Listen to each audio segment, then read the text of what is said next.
Hi all. I hope these readings are finding you right on time, and I truly hope they are finding you all well.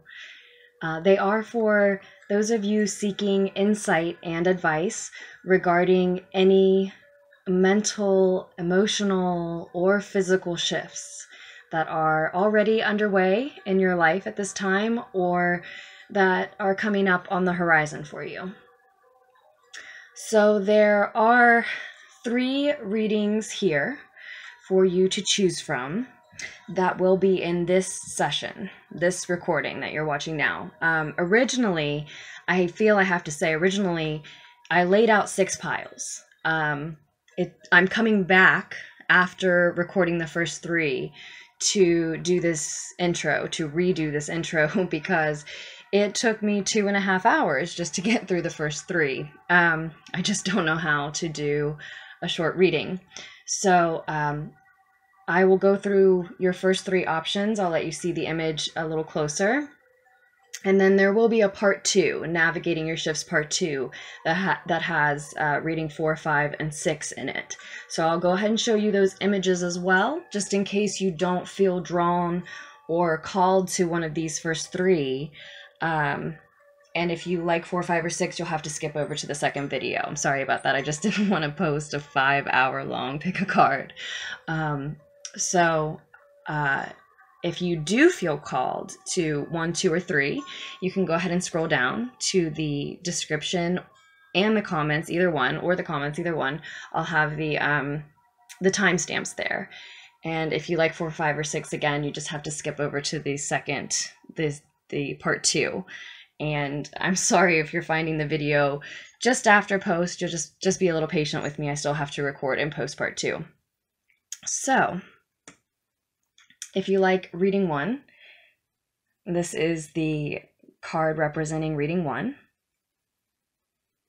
the image of the moon. And I did immediately get the universal mother feeling from this particular depiction of the moon. Reading 2 is the Muse.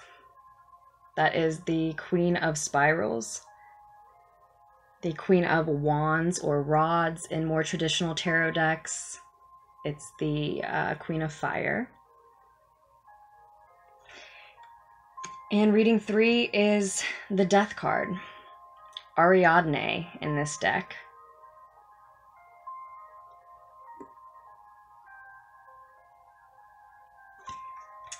Okay, so again, if you feel called to one of these 3 readings, the timestamps are below.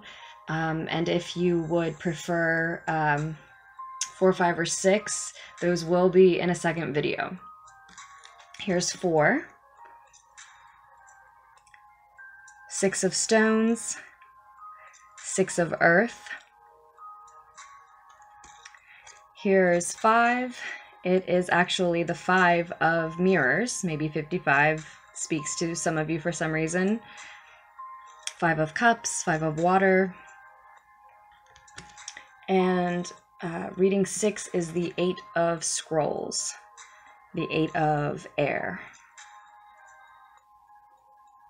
or Swords.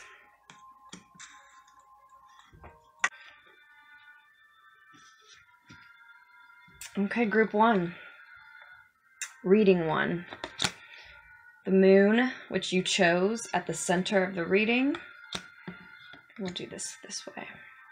You've got the 2 of Wands and the Hangman. So I'm seeing already that plans.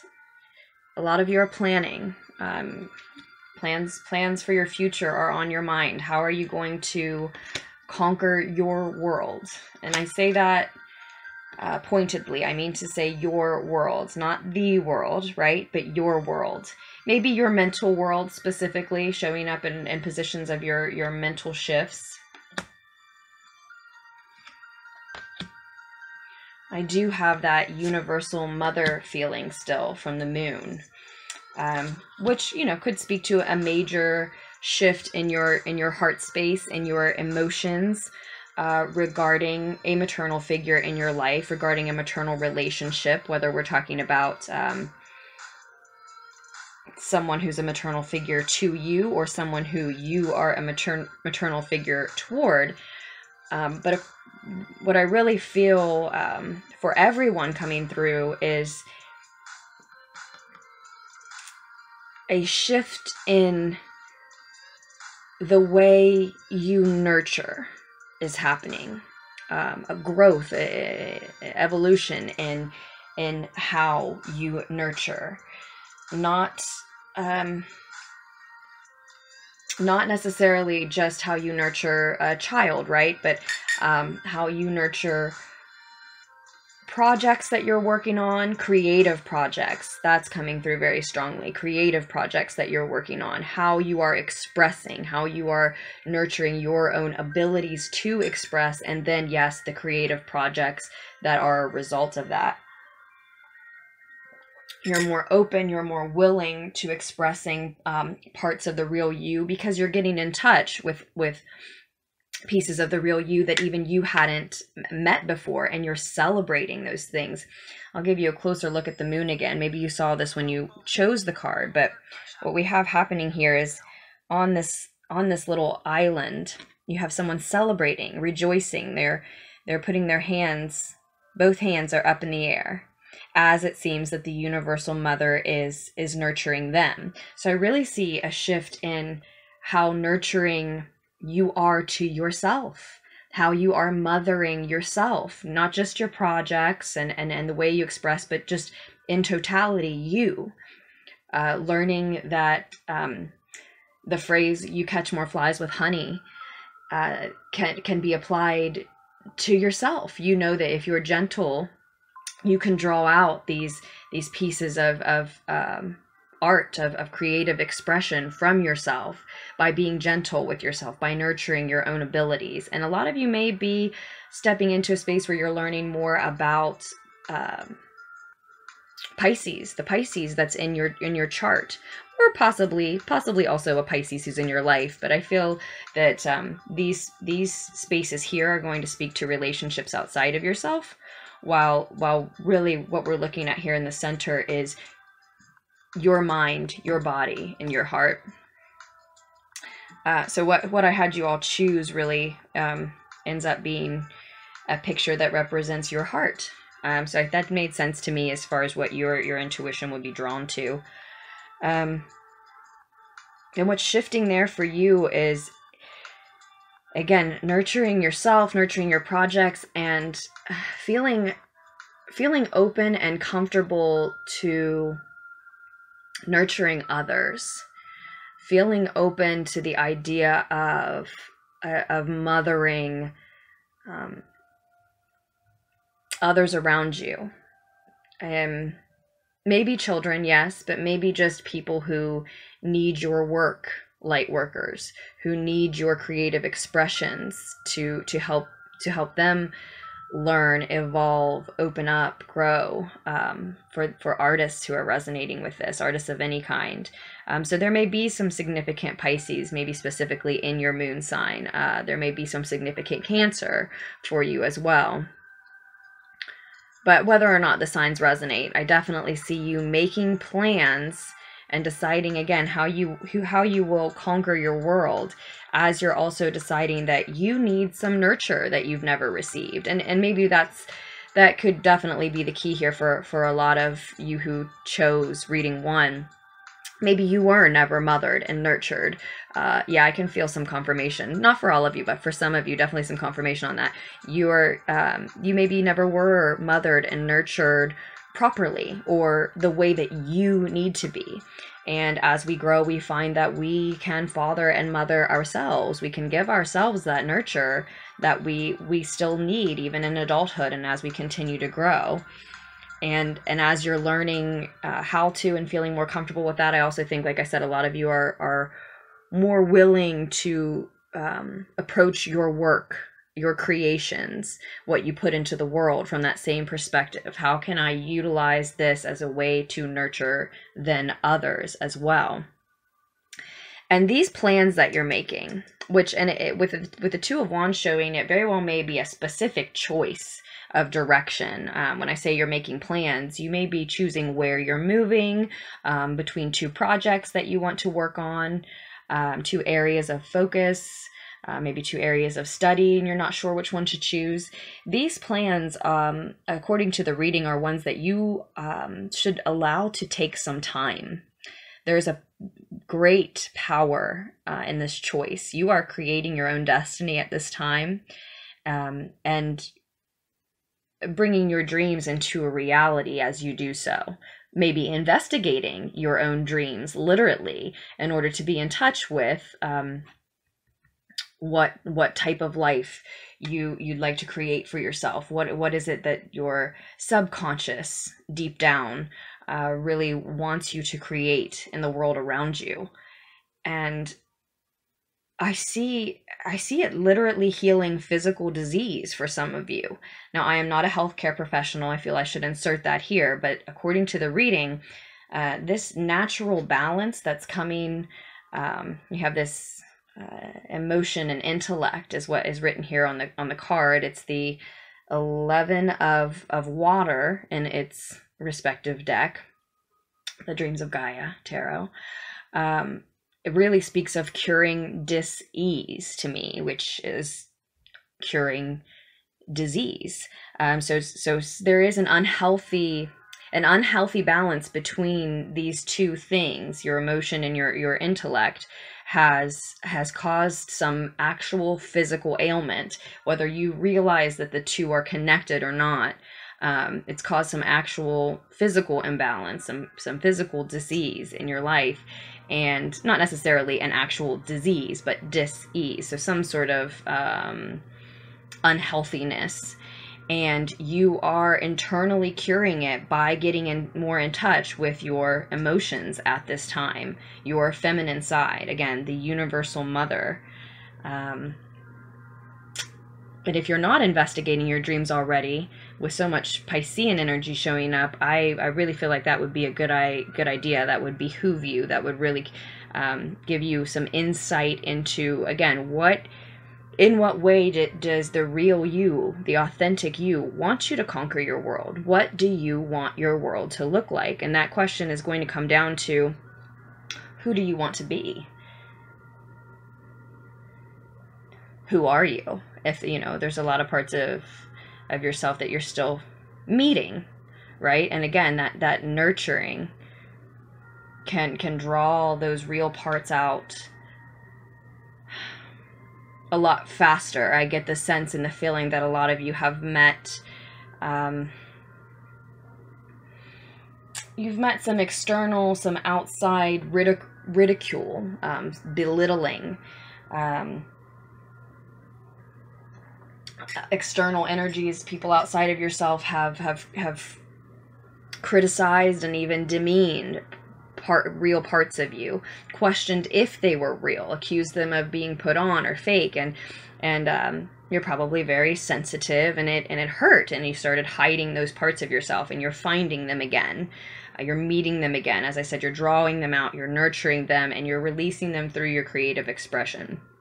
Now, the reason I said that this is your advice card, this is the reason I said that any decision you're making as you're planning your future, as you're planning how to, again, conquer your world, create the destiny you want for yourself, this Hangman is why I said you should allow this decision, these plans, to take all the time that you need them to.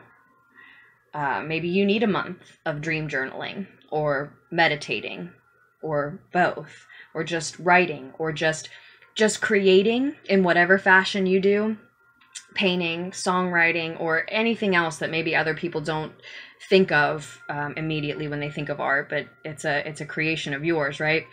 Maybe you need a week or a month or more of just creating that, and creating it for yourself, not creating it for the purpose of sharing or making money, but creating it for the purpose of seeing what comes out and how it tells you what you really want, how it tells you what your subconscious is trying to say, is trying to attain for you in life.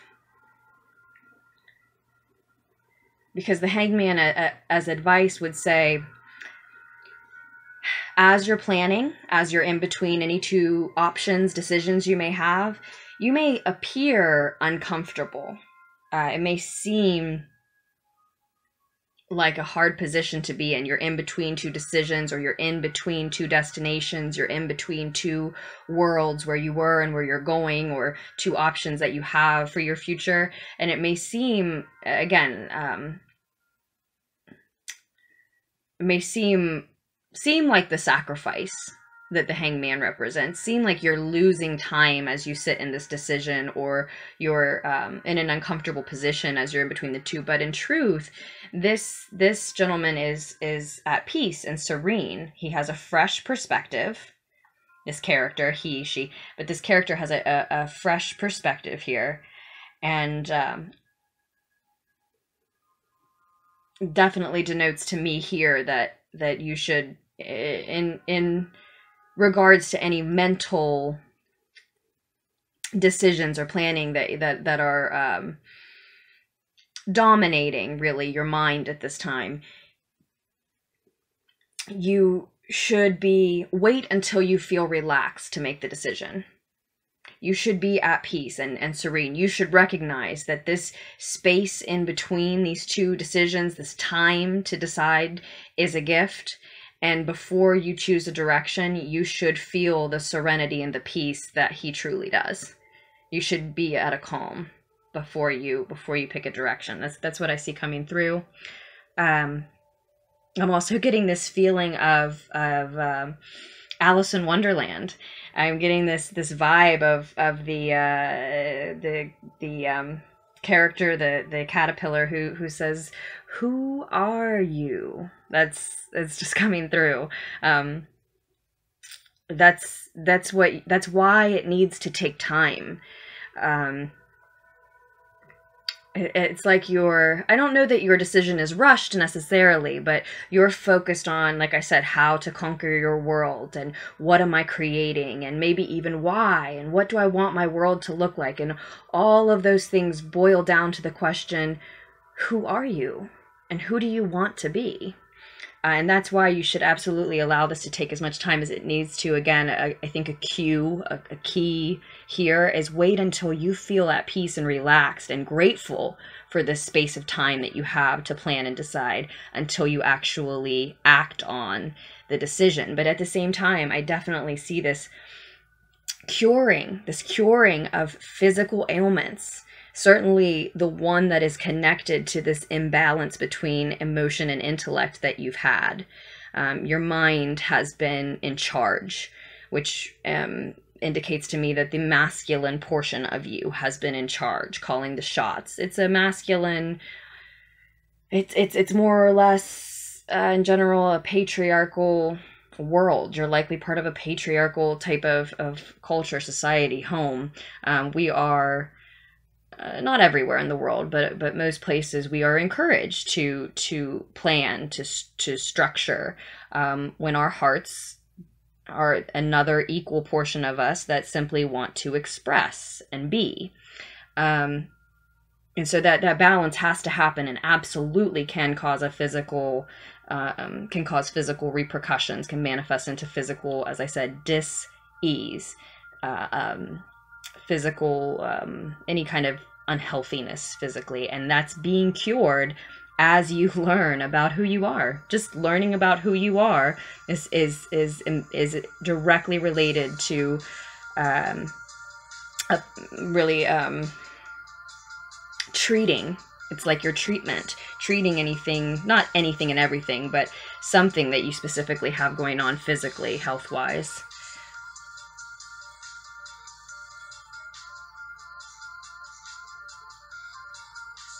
Now, wisdom here in the reverse is what I'm pondering over now.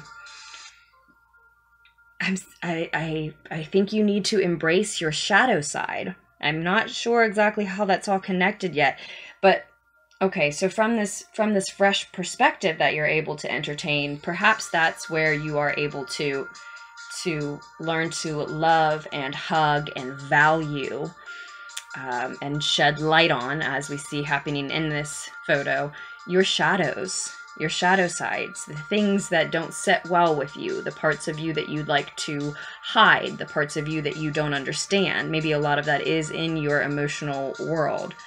And those shadows are our greatest teachers.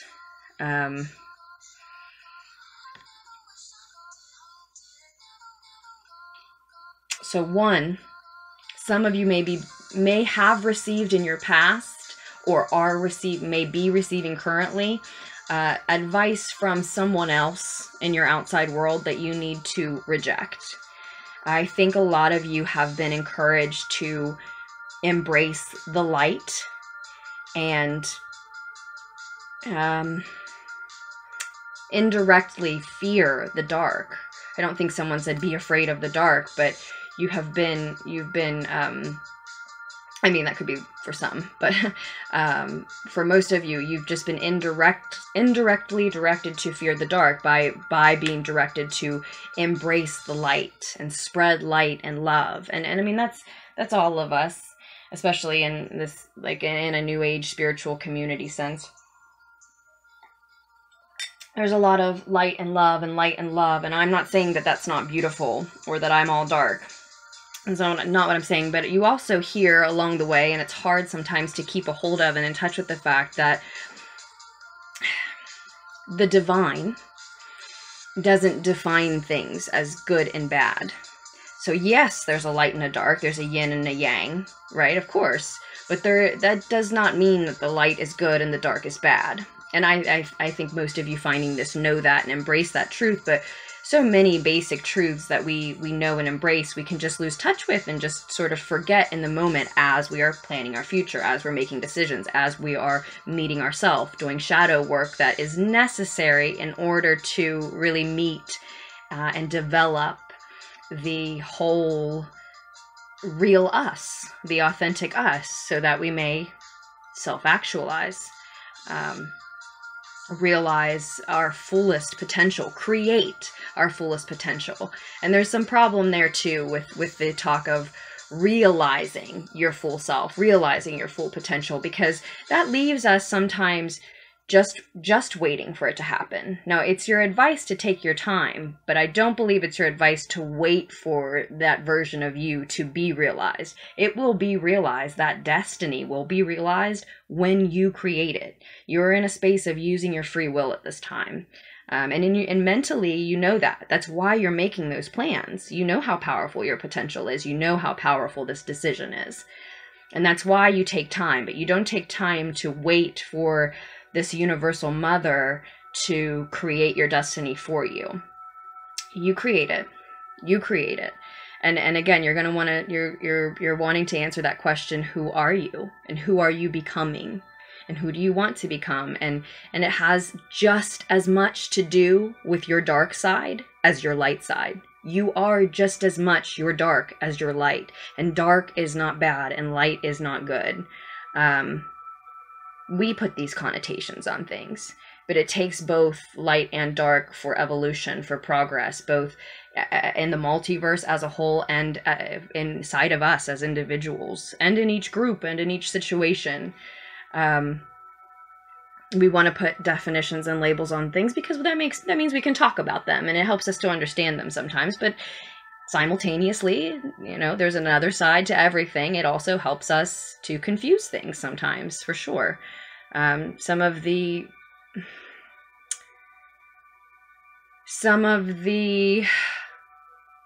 most moving and defining experiences, relationships, emotions, experiences is the best word I can think of, in life are inexplicable, can't be defined or labeled with words, and we usually want to, and it can be confusing, but I think that's what's happening.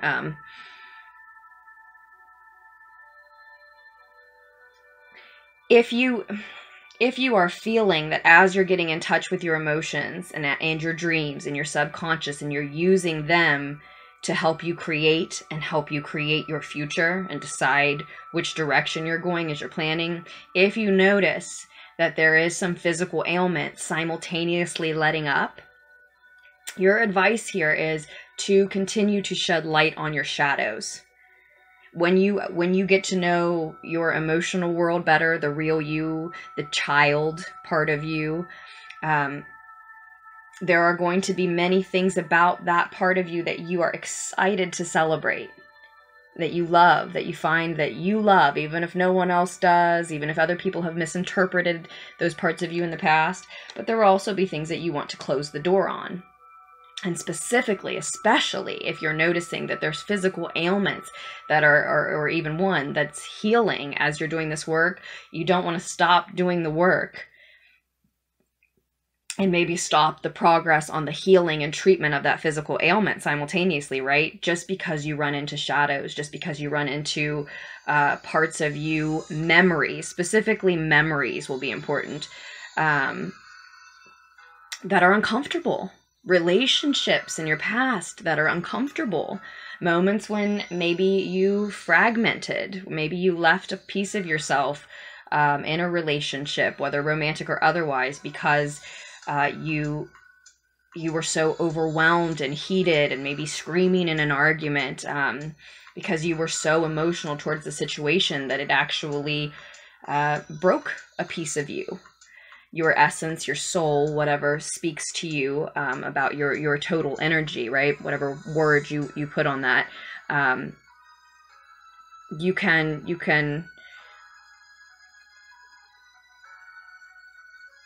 on some level choose to break off a part of yourself so that you don't have to deal with that pain. And so revisiting those memories can be just as painful as it was in the moment when you chose not to have that, own that, deal with that anymore, right? But in order to meet the whole real you and actualize and create the whole real you, you have to look at the dark just as much as the light. It's just as much a part of you.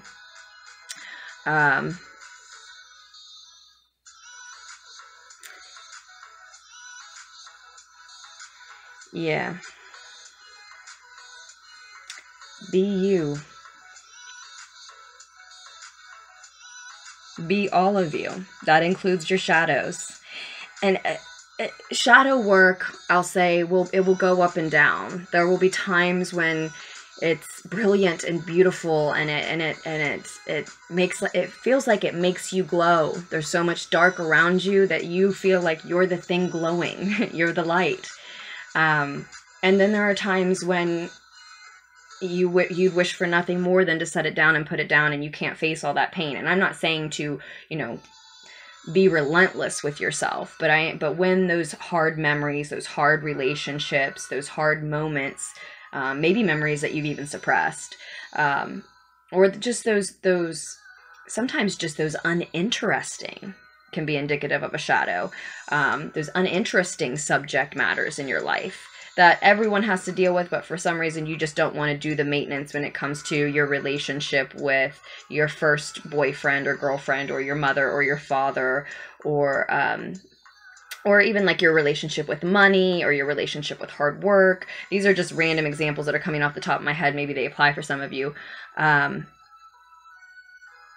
resist. I'm not saying you have to be relentless with yourself. I'm just saying you can't resist it completely. And I do get the feeling that a lot of you have been taught subliminally, or maybe even actually directly, to embrace and be and spread the light and the love, and yeah, that's coming through here. That real nurture, true nurturing of yourself and of others and of your creations means looking at the whole picture, accepting the whole picture, and being open and loving to that. I mean, whether you were mothered and nurtured properly the way you needed to be or not, you can imagine that an ideal mother would not just embrace your good qualities, right? Your light qualities. She loves and embraces and nurtures and tends to all of you.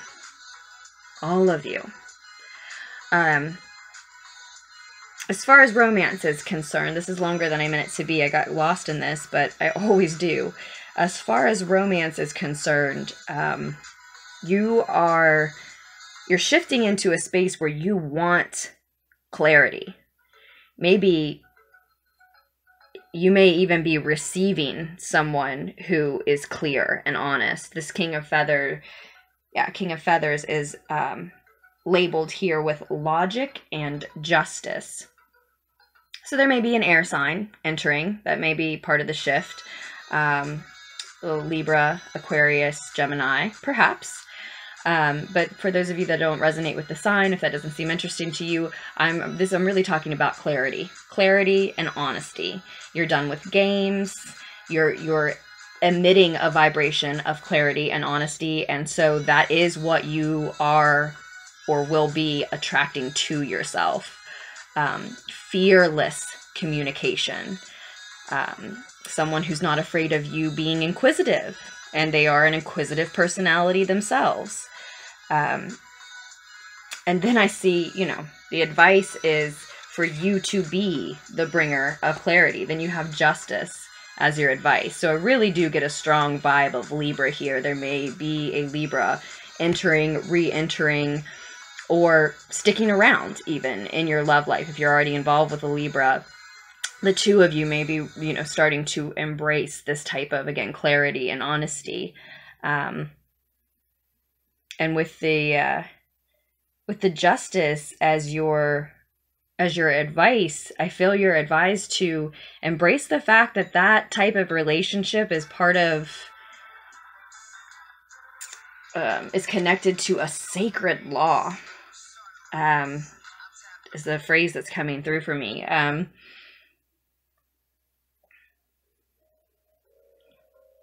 Let me sit with it for just a second.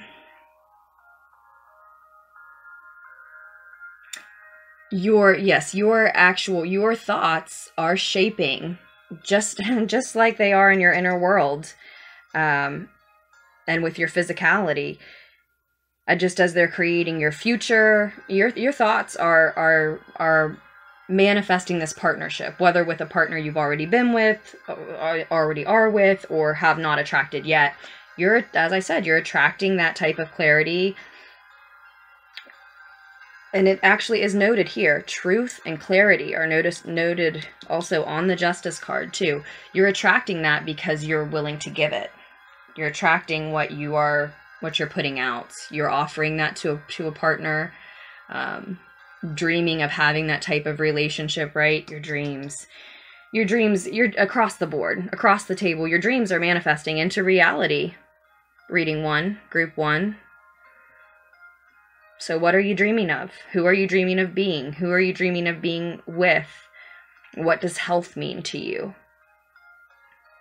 And, we were talking about embracing both the dark and the light. That's what's going to happen with your partnership as well. You want a partner who embraces and nurtures all sides of you, and vice versa. You'll have to do that for someone else. So, if you haven't done that yet with yourself, there's a good chance you need to do that first with yourself before embarking on that type of partnership, or before, I can hear a lot of, confirmation about that right now. That's a key for a lot of you here. If you're really wanting that type of partnership to manifest, you're going to have to do that work on embracing both the light and the dark in yourself first. Heal those physical,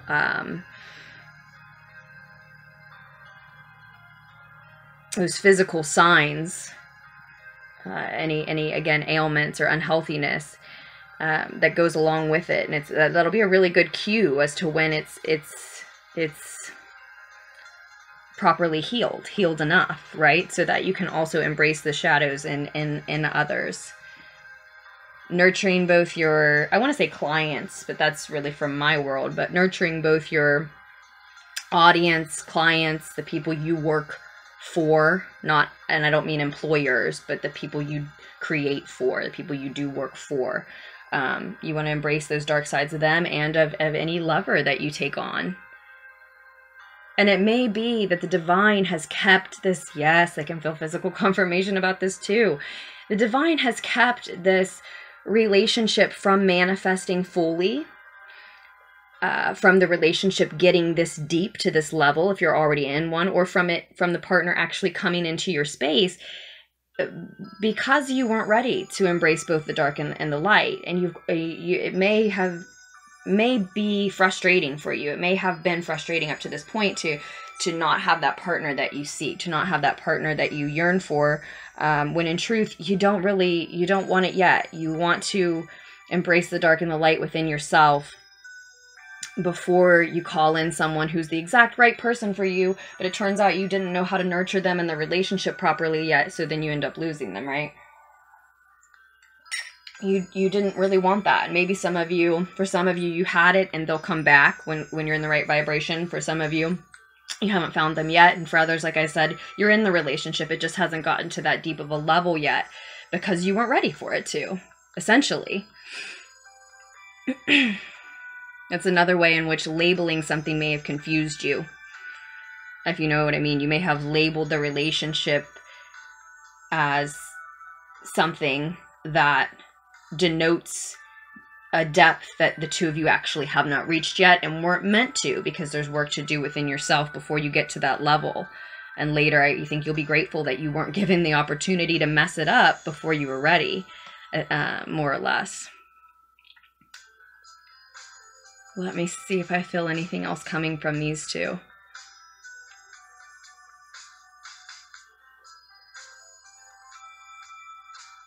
Well, balance, of course. It's absolutely beautiful. The entire reading, group 1, is absolutely beautiful. You're ready to be honest with yourself about who you are, so you know you're ready to be fearlessly honest with someone else about who you are, what you want. No more games, no more mental games, no more emotional games, no more manipulation in your life if that's been part of it. Yeah, I can feel some physical confirmation about that. A lot of you have been through some manipulation. Oh yeah, I'm so sorry. I can feel that very strongly. And you're done with it. You realize that those things are abusive and you've probably allowed them because there was an imbalance happening within you. You having your emotional and intellectual sides not warring, but not evenly calling the shots, right? Has had there be some confusion in your mind, has also caused, or is also intertwined with, related to some confusion you've had about the fact that that type of manipulation, even if it's not physical abuse, mental and emotional manipulation is abusive, and you're done taking part in it. You're done.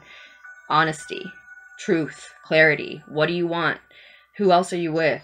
Where is this heading? And I don't mean, again, just like I don't mean that you need to berate yourself or be relentless with yourself. I don't mean that you need to be so inquisitive with someone that you're taking on as a lover, or viewing as a lover, that it's like an investigation or that it's harsh, right? You don't want to take the romance out of it, but you are done with playing games.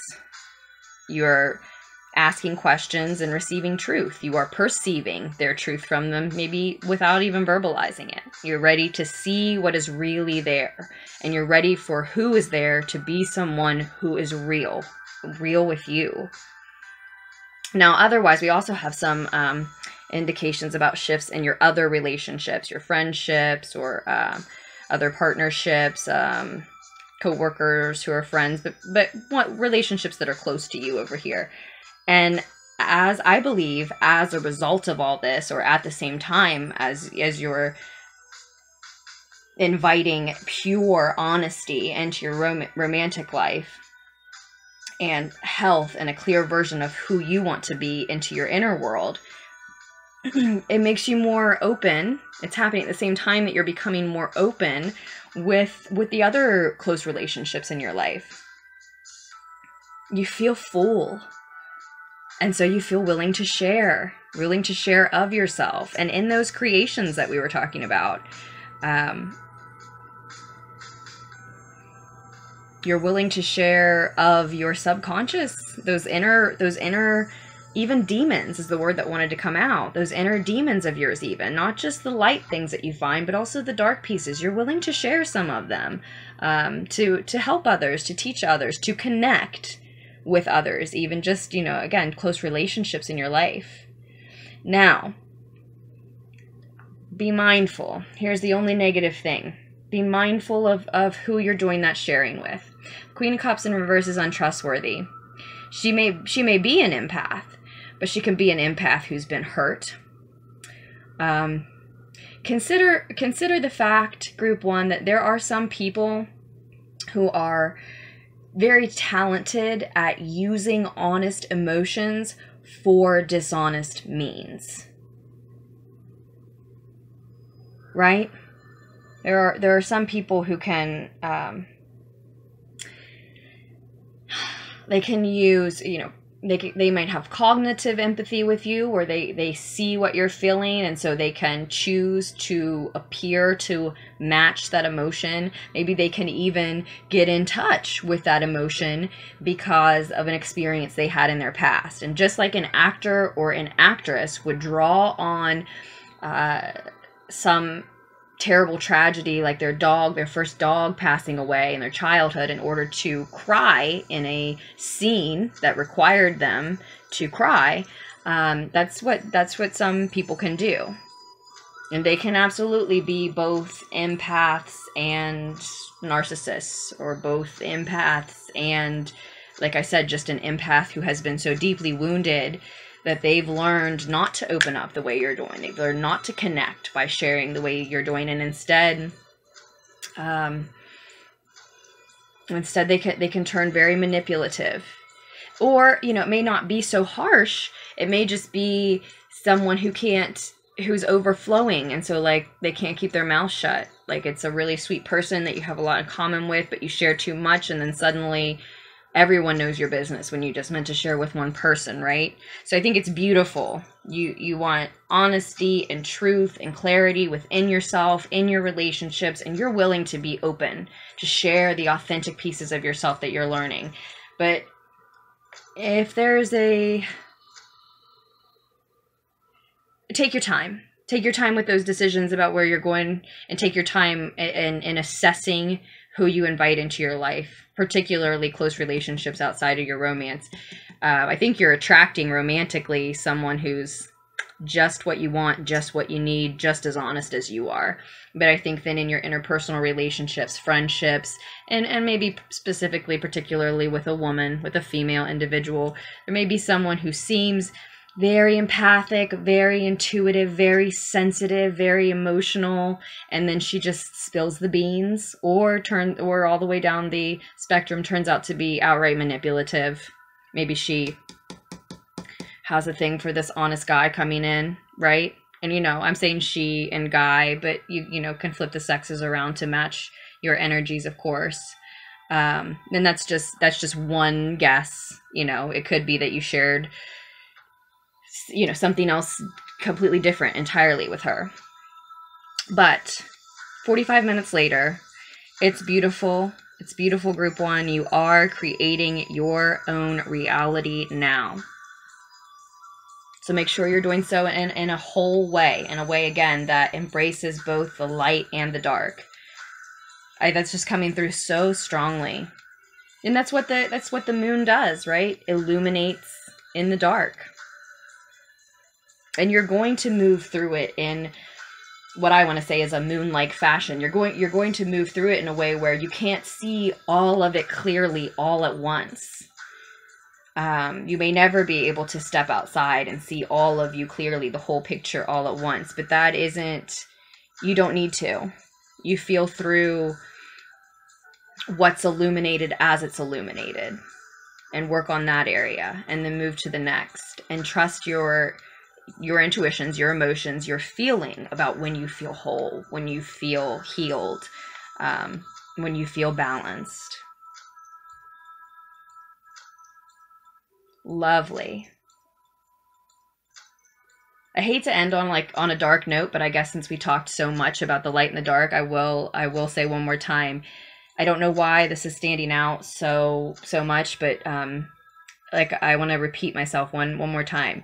Consider that some people are very talented at using honest emotions for dishonest means, for dishonest purposes.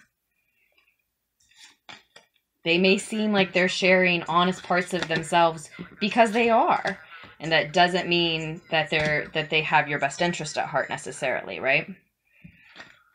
So, with that, group one, If you need further clarification on any of this, after 45 minutes, I don't see how you would, but if you need further clarification on this, just check out the information down below in the description. Yes, I do private readings. All your links and things are there. But you can also email me. That's there as well. Thank you so much for liking, subscribing, and letting me know how the reading resonated, if it did. Thank you all for all of your contributions to Lunatics Tarot. Welcome, Lunatics. And I hope you all make wise choices for yourself moving forward. Okay, reading 2. Reading 2. About 45 minutes. Okay, reading 2. I think I got a little bit better at this with reading 1, and I think that this one should be a little more concise. Reading 2, you had the Muse, the Queen of Fire. Lovely.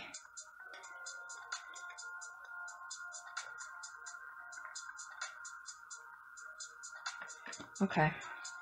You have the Three of Pentacles. It's in the reverse. So what's on your mind, a shift that's happening in your mental realm, group 2, is that you're realizing you don't like the work that you're doing. Your mind is circling around the fact, ready to admit to yourself, that you're not enjoying some of the work that you have to do at this time. It could just be work on yourself. It could be your actual work in the world. And I don't see you actually, I don't necessarily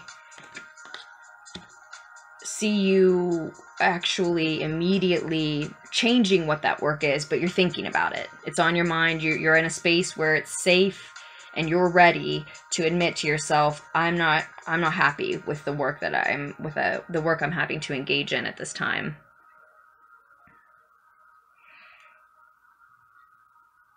I'm hearing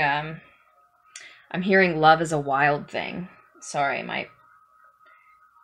one of my cats must have scratched me earlier today. I didn't mean to be fixated on that. So, you know, yeah, maybe some of you are fixating on an inconsequential wound in your life. Maybe not even your own. Someone is playing the victim in your life. It may be you. It may be someone else. And you're fixated on this essentially inconsequential, like I said, wound. It's, you know, maybe because it's not yours, or maybe because it's not really as bad as you or someone's acting like it is.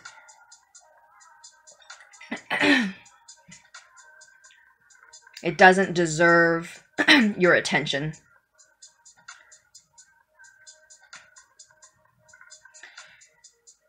Yeah, I'm hearing that love is a wild thing lyric as I look at this Queen of Wands. Let me sit just for a minute. You've got 88 showing up, right? 8 of Shells and the 8 of Swords. So 88 may be particularly significant for you, group 2.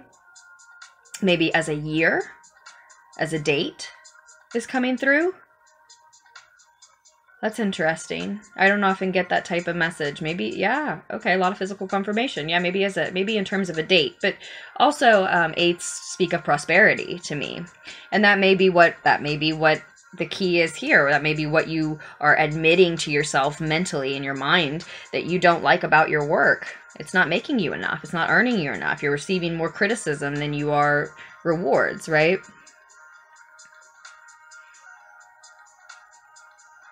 There's a quiet courage coming through from this Queen of Wands here. Quiet courage. She's very vibrant, but her vibrancy is gentle. She has a peaceful command. You see, she has a way, even with animals who are as timid and shy and fearful, suspicious of us as deer. She has a way. Because she has a command, she has an influence over nature, the elements, including people around her, the embodied water all around her. She has a command, but this Queen of Wands, and this is the Chrysalis Tarot, this is a peaceful command, so gentle. gentle enough to coax love out of yourself, out of others.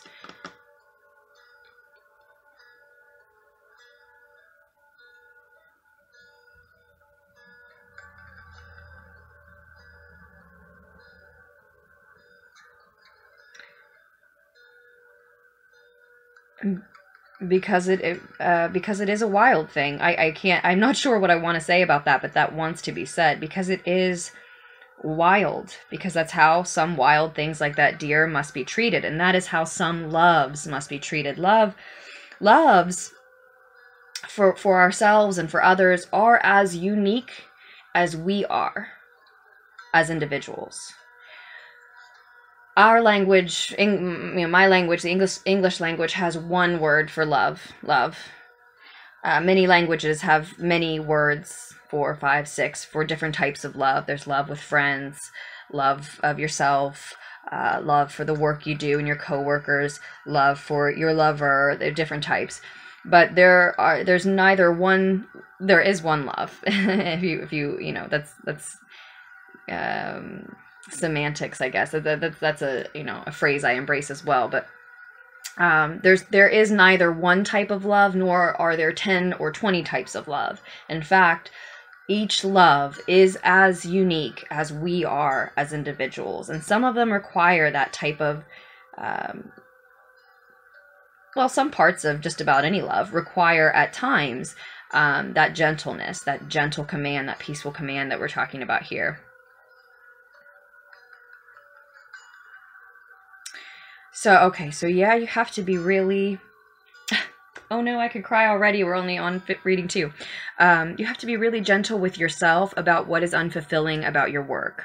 Something is very unfulfilling about your work. There's a shift that's happening in your mind. Mentally, you're accepting and admitting that something is very unfulfilling about the work.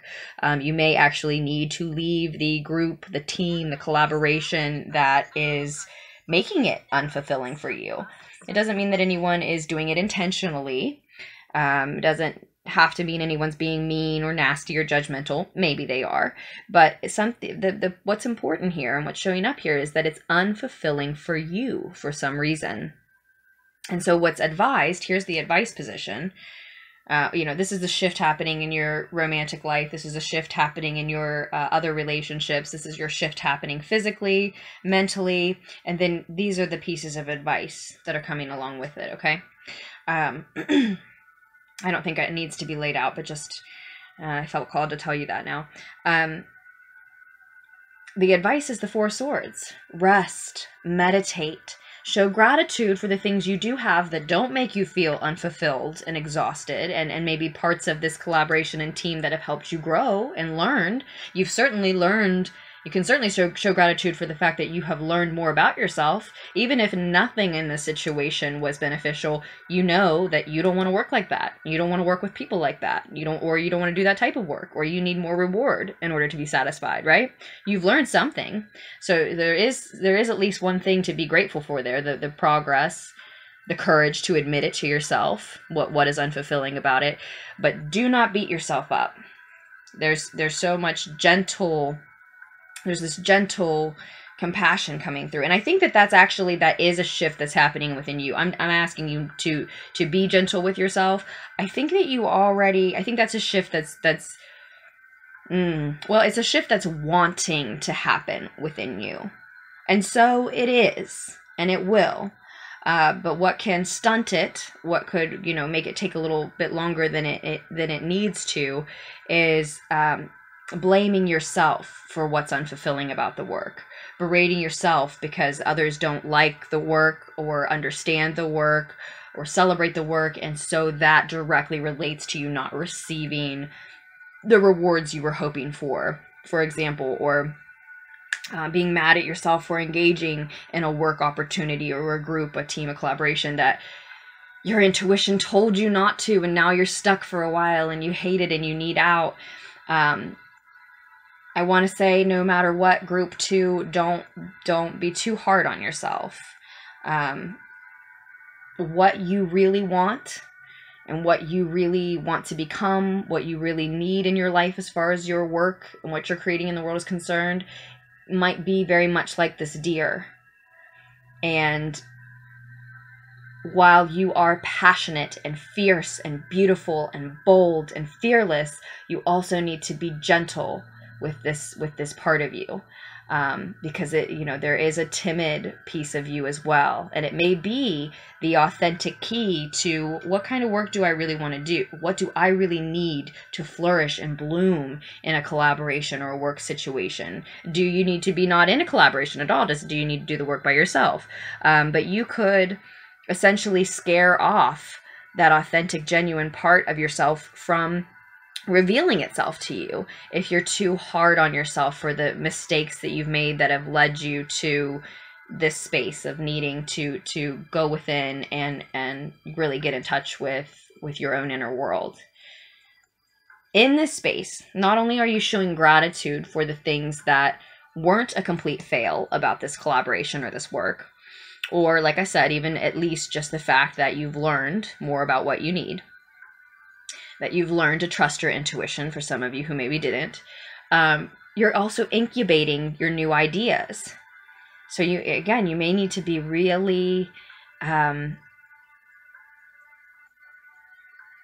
your courage may need to be that quiet courage that we already, that I noticed right at the beginning when looking at these. In order to coax out those parts of you that are a little more timid, that maybe even this team sort of diminished a little bit by just disagreeing with your vision, or not. Again, I'm getting the feeling they just didn't understand your vision. That's what I always see with especially this version of the Three of Pentacles. They just seem like they don't, to me, I often read this as they seem like they just don't quite understand his vision, or they don't understand how the work he's doing currently is going to manifest into the overall idea of what they talked about, right? So they may have discouraged those parts of you from coming out. And if you have this peaceful command, you can coax them right back out. And you are in this space. The advice is for you to go within and incubate your new ideas. Maybe you are stuck in a situation you don't like. Maybe it can only be in your mind that you acknowledge that you're unfulfilled because you are maybe stuck in a contract, or a hamster wheel cycle of, well, I can't quit this job though because I need the money for XYZ, or for whatever reason you've just committed yourself to a project that you would feel bad not completing. You may be sort of stuck in a way, maybe for a time. And if you are, the advice is to use that time to incubate your next idea. How are you going to do it differently the next time you get the opportunity to, right?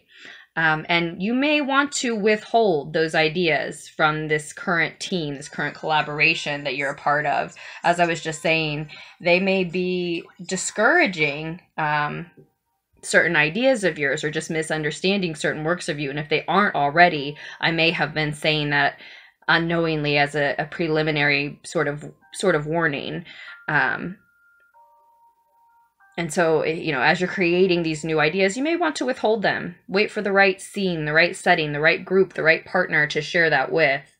And maybe even seek expert advice too. When I see the Four of Swords upright, that certainly do solemn meditation, solemn contemplation, literally in solitude on your own. What do you want, without asking advice of anyone? But then post that space, post solemn meditation, once you know what you want to create, once you know what you want your work situation to look like in the future, distant future, if not near future, right? Like I said, some of you may not have that option yet. After you're in touch with what you need and want, then you may want to seek expert advice. Maybe you go within, okay, yeah, a lot of you are going to go within and find what you want to do, where you want to be. You don't know how to do it. You don't know how to get there. Like, it literally sounds like your dream job or your dream work situation, or you realize, gosh, if I could create something like that, I would be so happy and proud of myself that, I don't think anything would ever get me down again after that if I created something like that. But I don't know how to do that. Who knows how to do that? How do I get there? Once you know what you want, then seeking some expert advice, or whomever is an authority on that area of study, that type of work that you're interested in, whatever it is specific to you, that might be necessary. You might want to invite that kind of advice in. And again, you may want to withhold your ideas for that type of advice. If it's like an idea for a novel, for example, you may not even want to share the full idea with that expert. You have to use your intuition about who you can share those type of creative ideas with. You know, make sure it's someone you trust. You know, you don't want them to run away with your idea or anything. That just shot into my mind, so it may be relevant for some of you. I have to share it. That's not for all of you. Very specific to some. Very specific. But yeah, you definitely want to be careful with who you share the ideas with. You neither want those ideas to be shot down before they've had the chance to have life breathed into them, nor do you want them stolen, right? And so then, this is the shift that's happening within your own heart, and the shift in advice for what's shifting in your own mind, and how that's playing out physically for you is represented here by the 5 of air and the Ace of air. Well, it's represented by the 5 of air, and your advice is the Ace of air. So let me sit with it for just a second.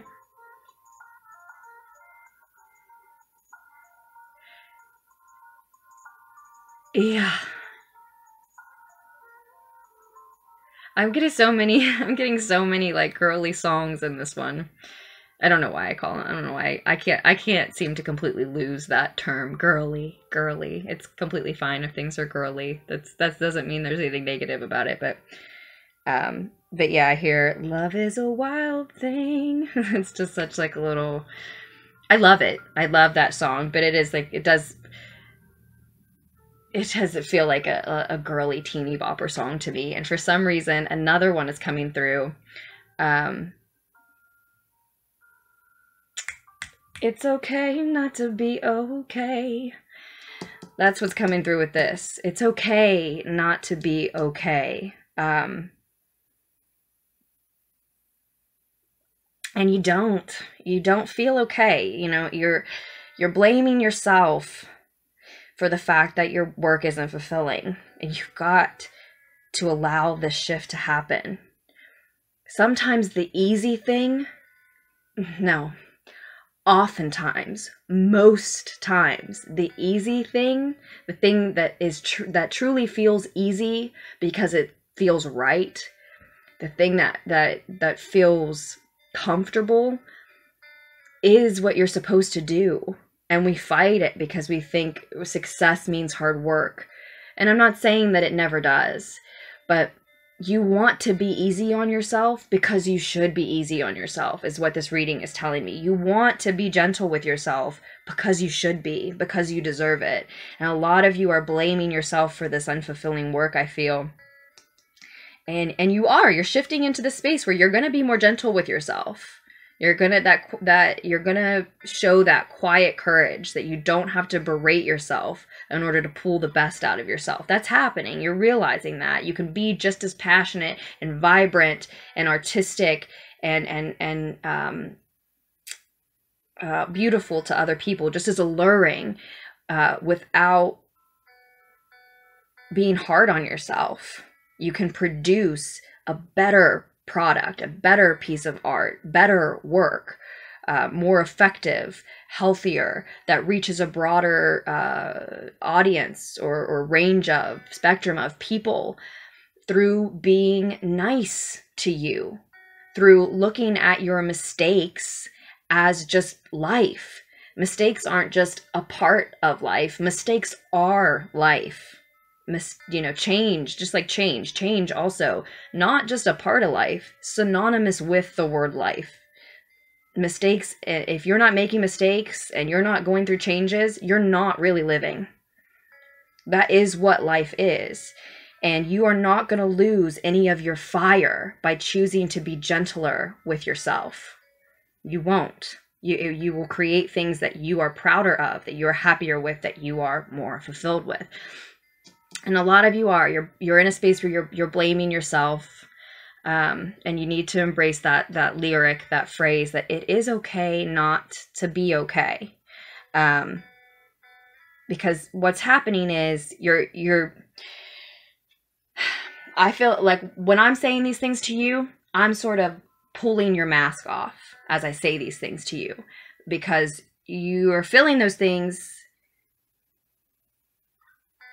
and you're keeping them trapped in your mind. They're moving from your heart to your mind, and then that's where they stop.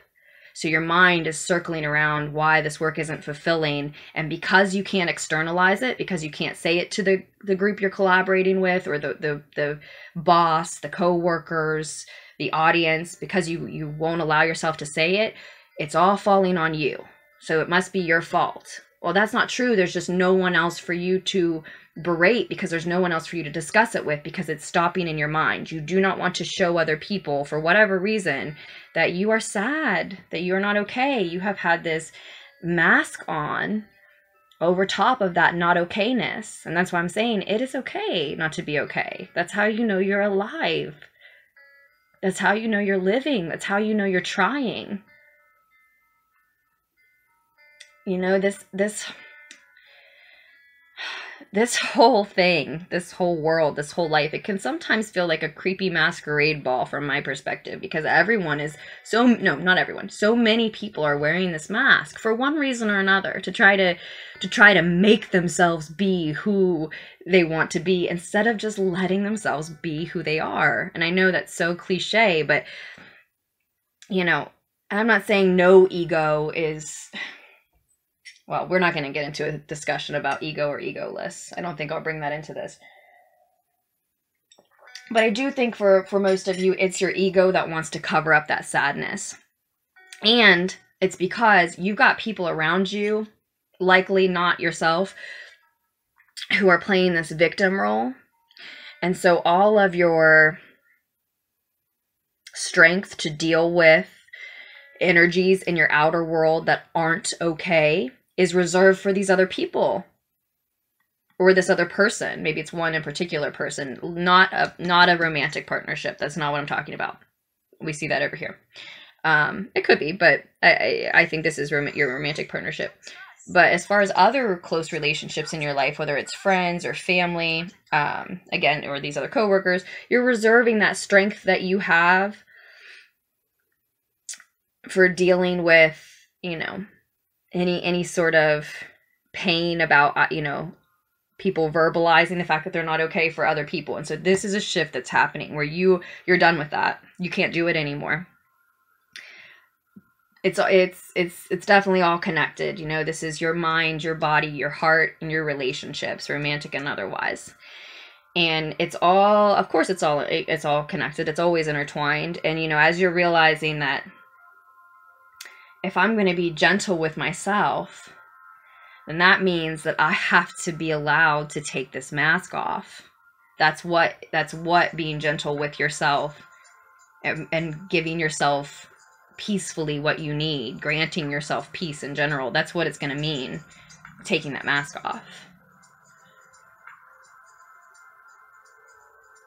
Again, I keep hearing it. It's okay not to be okay. It's okay not to be okay. It's not an embarrassment. It's not a shame. It doesn't make you weak.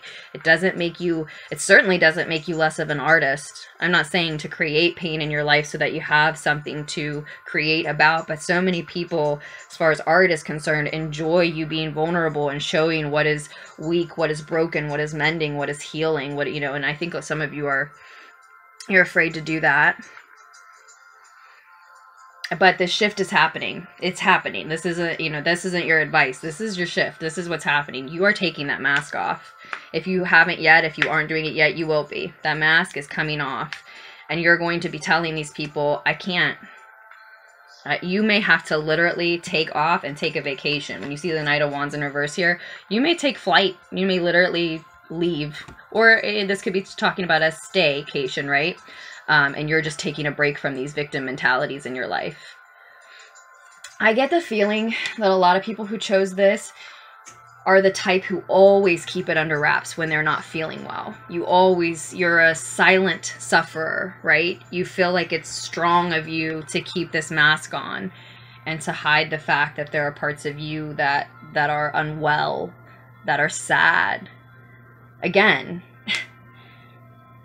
if you're not mourning anything, if you're never sad, are you really living? Are you really alive? And that's sort of what you're like, this still life, or this lifelike creature where you show people so much of yourself, but not the sad parts. That's unnecessary. You're stronger than that. You don't need their help. And I'm not saying that you do need their help. You may not, in this instance, need anybody's help, but that doesn't mean that you don't need to just be honest about the fact that you're dealing with your own ish at this point in time, right?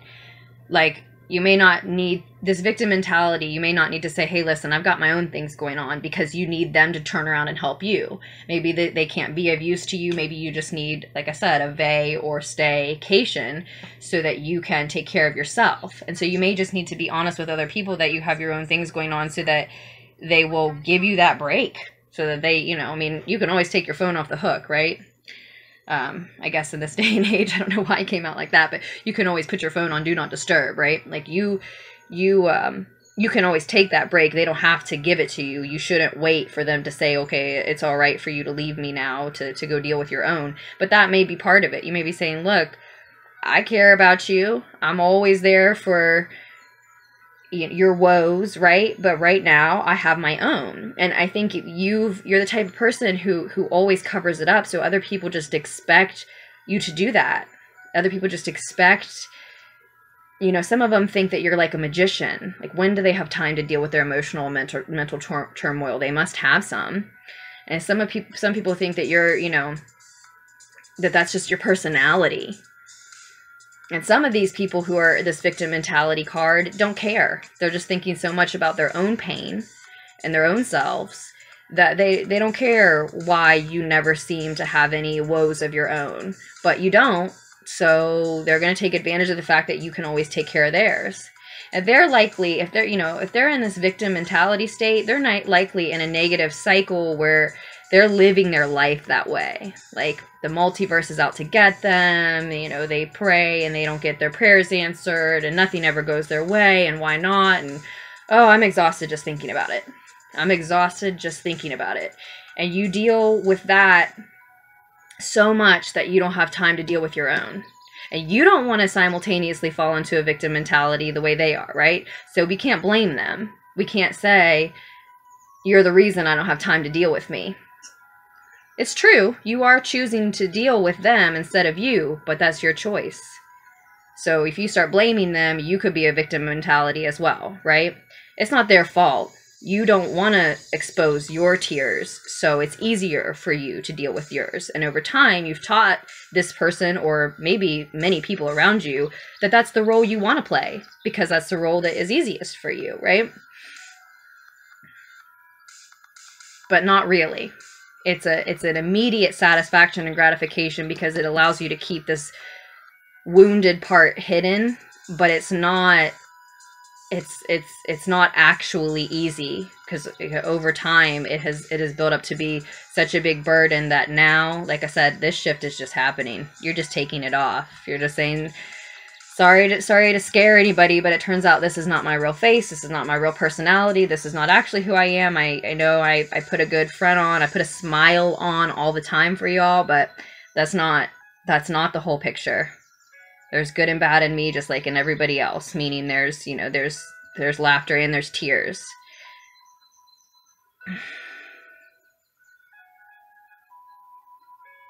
That's another line in that same song. Tears do not mean you're losing.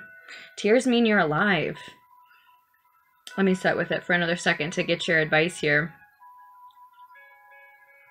Well,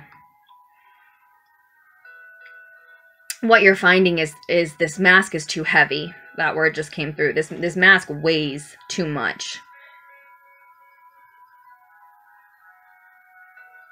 Yeah, you're gonna feel like you have no choice but to be true to yourself. And that, to some extent, means speaking your truth, offering it to people, peeling these layers back. You know, first the mask comes off, and then the blindfold. That's a big part of what you have not realized. All these years you've been carrying this heavy mask, letting it weigh you down, to keep that smile on your face. I said all these years. Maybe, yeah, maybe for most of you it's years. Years in the making that this is happening. But you've been weighed down by it, but what you haven't realized is how has your vision been obstructed by it? What have you not been able to see about other people around you? Maybe somehow it blinded you from the fact that other people were playing this victim role with you. Maybe you couldn't see how much they were draining you, how much they were distracting you from your own life. And I don't know how exactly that can happen, but it absolutely looks like it correlates to me. I mean, that's part of having a mask on, right? Imagine literally putting a mask on. It's not only going to obscure other people's or completely block other people's view of the real you, but it's going to obscure your vision to some extent, especially in this image, because you've got a blindfold then on underneath of the mask. So let that heavy mask fall off.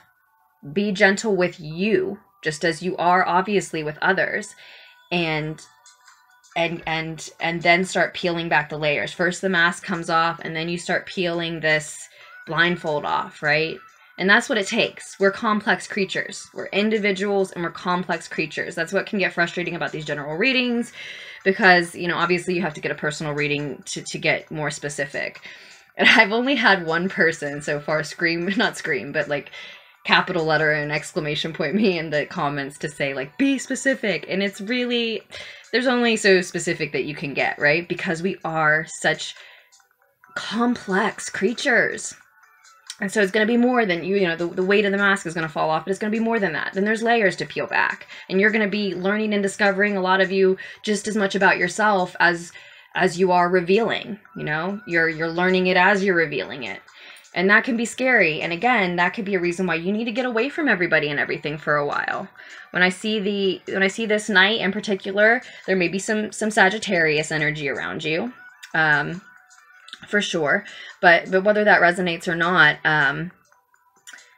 yeah, you may need to get away from everybody. You may need to take flights, or whether it's, again, a vacation or a staycation. It might alienate some people. Like, you're not acting like yourself. You know, you're running away from helping me with something when I really need you. You know, they may try to guilt you. Fuck that. No. Everybody, every complex, perplexed individual with both dark and light and happy and sad is, at every moment in time, we are always allowed to say to anybody in our life, hey, I have to take care of me right now. Now, again, I'm not saying to blame these energies, because you don't want to adopt their victim mentality, but they may, and in fact, they may be in so much pain that that's why they can't even see what you need, or that you're also a creature who needs to take care of yourself as much as they need you to take care of them, right? See and know that when people are that selfish, when people, and even straight narcissists, I hate that I said it again because I said it in the first reading too, but when people are that selfish, it's because they're in that much pain. Now, that doesn't mean that you cater to their every whim, but it also, you know, there's a middle way, there's an in-between. It also doesn't mean that you place blame on them when really they're just a creature in pain and in so much pain that they can't, you know, they can't even see that other people need attention too. So you just have to tell them, you know, and it doesn't matter if they understand. What matters here is that, you know, what your heart and mind and body need, and that you absolutely at any moment are available for yourself. I care about you. I love you even. But I have got to take care of myself for a little while. I'm telling you, I'm not going to be okay enough to ever help you with anything again if I don't take some time for me. And again, it doesn't matter if they understand. It really just doesn't. You want them to understand. We hope that they understand, but you know, they may not, and they may just be in so much pain that they can't. And you cannot feel guilty or bad about speaking your truth. And really, it's an offer of your truth. You know, you may be having to offer this piece of you to somebody that you really don't want to.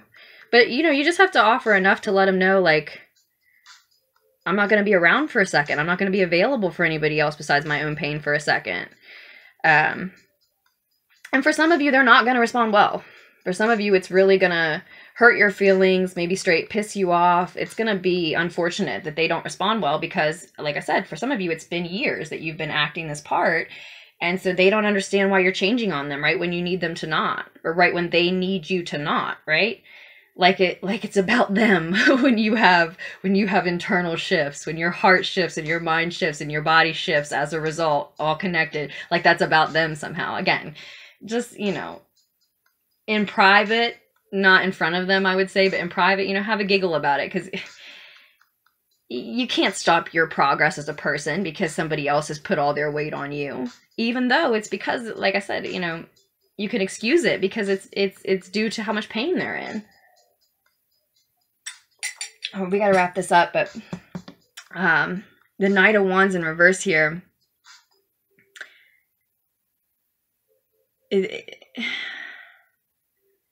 Let the smoke clear is the phrase coming through. You may need to let some projects, some friendships, some important work be delayed. Like I said, you want an incubation period where you build these ideas.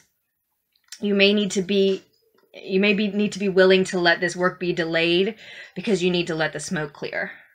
You're having a major shift. You're admitting that you're unfulfilled. You're deciding what you want to do next. You're trying to find gratitude for what has landed you here. And compassion for yourself. And your sharing of yourself with someone or many someone's, parts of yourself that you haven't even met in a long time, or that you've at least decided to hide for quite a while, right? You're learning again to be true to yourself and how to speak up and let some of that truth out. Like I said, you're peeling back layers. So that, on top of the fact that a person or some people around you aren't responding well, you may need to accept that, okay, work is going to be delayed for a while. Or my next project, my next creation is going to be delayed because some smoke needs to clear. What relationships are maybe leaving as a result of this shift? For some of you, like I said, some people aren't going to respond well. Or if you do, like, literally take off and take flight to get away from these people that you're realizing, oh my gosh, they just have a victim mentality and they lay all the weight on me to fix them all the time. You may be choosing to literally relocate, some of you, for a few. And all of these things that we just listed, all these shifts, physical and internal, external and internal, there's going to be some smoke that needs to clear. I can't get rid of that phrase. Let the smoke clear. Let the smoke clear before you decide exactly where you're going to be, what you're going to do. Before you share these ideas that we said you may want to withhold. You may want to keep to yourself. Just lost my music. Please come back.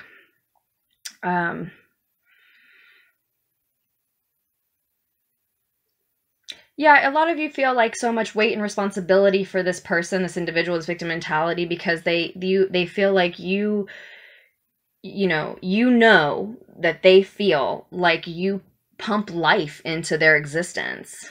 And so, like, you're just like sort of, again, I don't think we're talking about a lover, but that you're just sort of, that they're going to feel like you're ripping the rug out from underneath of them, that you're deserting them, that you are leaving them in the dark. They are going to dramatize it to that extent. And again, it might be because you've allowed them to that you and them both have allowed you to be in this role of the caretaker for so long. I gotta have my music back. Yeah, and they might try really hard to get you back in their life for that reason too. Maybe that's why I said take the phone off the hook, put the phone on do not disturb. You have to do what you have to do. I'm not saying to be mean, I'm not saying to be hateful, but you are not responsible for the way that they feel. That is coming through so strong. See how much time your reading has been about them? That's so indicative of how you're living your life, have been, not at this time necessarily anymore, but how you have been living your life. Letting it be so much about this other person or these other people. and taking such responsibility. And again, we'll remind you one more time, some of that was your own choosing because dealing with their tears was more comfortable, more immediately gratifying, not ultimately truly easier, but immediately more gratifying than dealing with your own, because you were scared to share those parts of yourself. You were scared. I think some of you were scared that you would just completely fall apart if you totally owned how unfulfilled you were.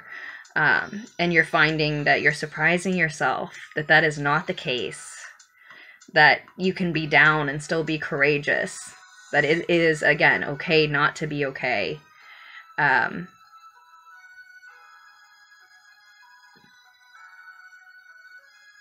Yeah, this needs to be taken slow. There's this message of it needs to be taken slow. The smoke needs to clear. What you're doing here is rekindling your light. You're finding your light. If the fire has even if the fire has totally gone out, toss some logs on that fire. Relight it. Pull your lighter out. Pull the gasoline out. You can start another one.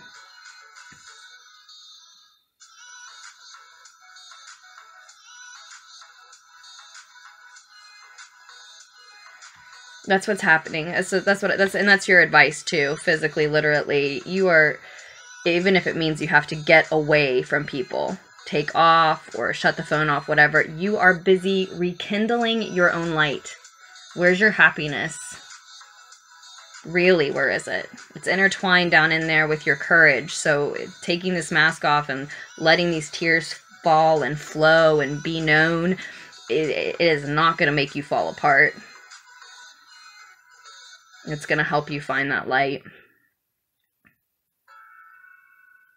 That mask was so heavy. So much of your strength has been going to holding this up and holding this up. Holding this mask up and holding this person or these people up. So no wonder you felt like, oh gosh, if I allow my own things, my own woes to be known and to be shown even to myself, I'm going to buckle. Well, yeah, because you're carrying too much. Maybe you would have. But once you get rid of that heavy mask and you tell these people that, you know, their happiness is not your responsibility, and you know that and own that, whether they understand it or not, then suddenly you got a lot of strength to go to you where it was supposed to be going.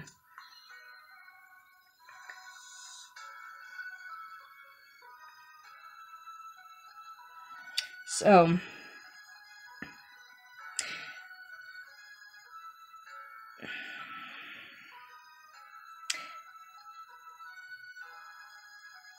I also get the feeling, I have to say, this one's too long as well. I don't know what I'm going to do with these readings. They're so long. This person has been controlling you and also censoring and restricting you in a way. Again, this person or these people. There's some censorship and restriction here too. I don't know exactly how that fits in, but I'm seeing and hearing these words in connection with this image. They've also been restricting, censoring you or them. Someone feels that restriction, that censorship. I'm not exactly sure how those particular terms lay into this, but it's controlling you. And again, you know, as much as they're doing it, you're letting it happen. And I think the phrase that the dawn is near, the day is near, is relevant here, if in no other way, specifically that while your absence may feel like it removes the light from their life, even though it's about you being busy finding your own light again, you're actually helping them, whether they realize it or not, become closer to their dawn. And they may say that it's dark without you and not so many words. They may feel that way at first, but they will never find their own light if you keep holding them up. I'm not saying not to lift your friends up, obviously, but if they keep making someone else, anyone else, you or anyone else, responsible for their happiness, they're never going to find it, right? So you're actually helping. It's like one of those situations of being an enabler. even if just in an emotional sense for somebody. Now, as far as your romantic life, really quickly, sorry to like brush over it so fast, but I'm running out of space and time. The Hermit shows up. So I think, you know, just like I've said, let the smoke clear, take it slow. I think, you know, you're not really ready for a relationship. And if you're in one, you need some time for self, even away from that person. And everything else in the reading would indicate that, right? You just need some distance. You need, again, meditation time.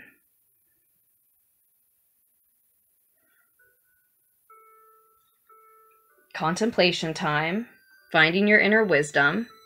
Look how happy. Look how happy. Now, for some of you, you may be inviting or celebrating a Virgo who's in your life romantically or coming into your life romantically. For some, specifically. But I think for most of you, you know, you're ready to hermit. You're ready to go within. You're ready to take some time to find your inner light. You're ready to take some time for focusing on self. And you know that. You know the smoke needs to clear. You know that things need to settle and that you need to take it slow as far as who you invite in next. Some of you are feeling so vulnerable, you're not really ready to show every or anyone who would be a lover or a romantic partner these parts of yourself that are leaky, that are very real and very sad and that you're moving through. And so it's not the best time to invite a lover in because you would have to share all that with them and you're not ready, you're not willing. For a very few of you, that's why you're feeling brave enough to admit that that's why it is a particularly good time to invite someone in. They're seeing the raw, they're seeing the real, they're seeing the pain, and if they can love you through that, then that's the type of shit you really want. It's not shit. I don't know why I called it that, but that's the stuff that you really want. That's the type of love you really want. You know, you want them to be able to embrace both your dark and your light. And I mean to say it just the way I did. There's absolutely nothing wrong with either approach. You will feel which space you're in. If you meet this Virgo and you think, you know what, I trust them, I believe in them, and I think that, or other, maybe they have Virgo tendencies, right? That's more applicable in these general readings, is what their energy is. Maybe their energy is Virgo-like, whether you or they identify them as one, right? But maybe this soft, caring, happy individual comes near your space and is ready to embrace you. And you can see it, and you're brave enough and strong enough and willing to say, hey, okay, you think you like this? Let me just show it to you. Here's what's raw right now. Here's what I'm finding out about me right now. Here's what I'm depressed about. And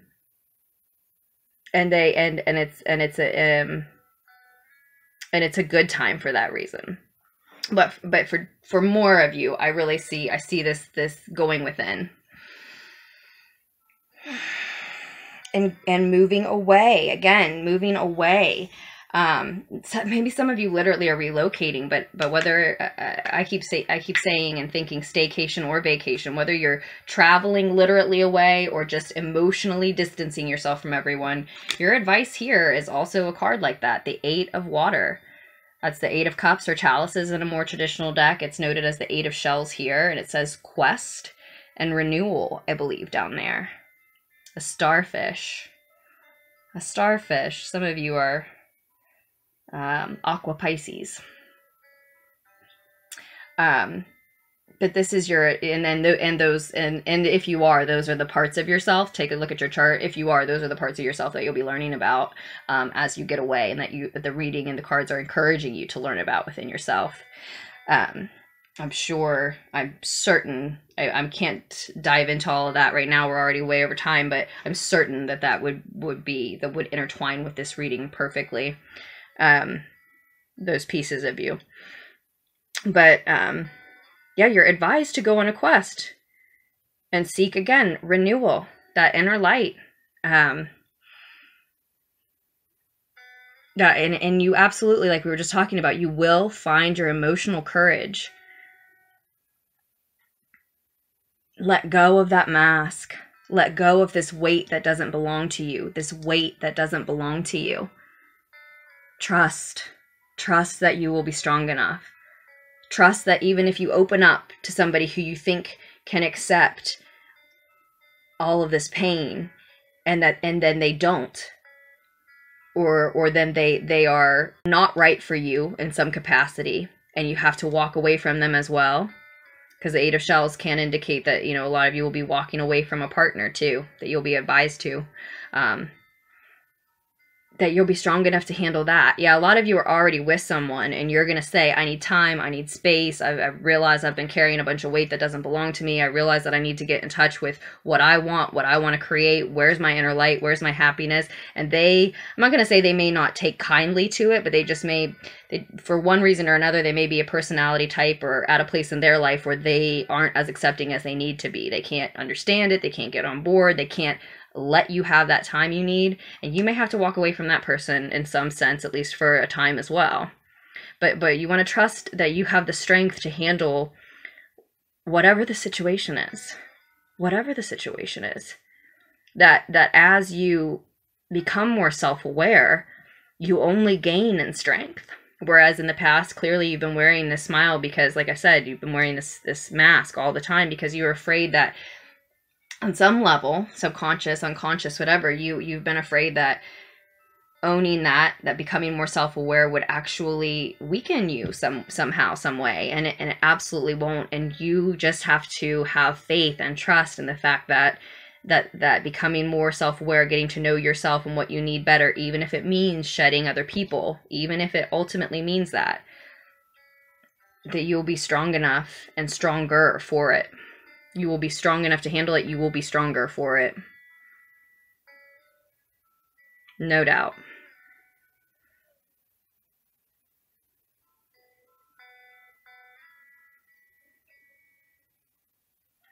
You need distance. You need distance. You need time. You need space. You need distance.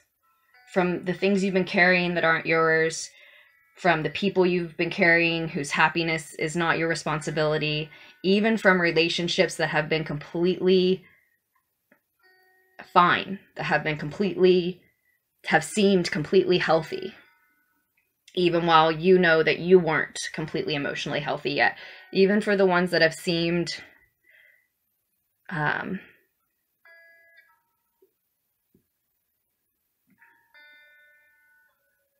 well, maybe like the best thing that you had going for you.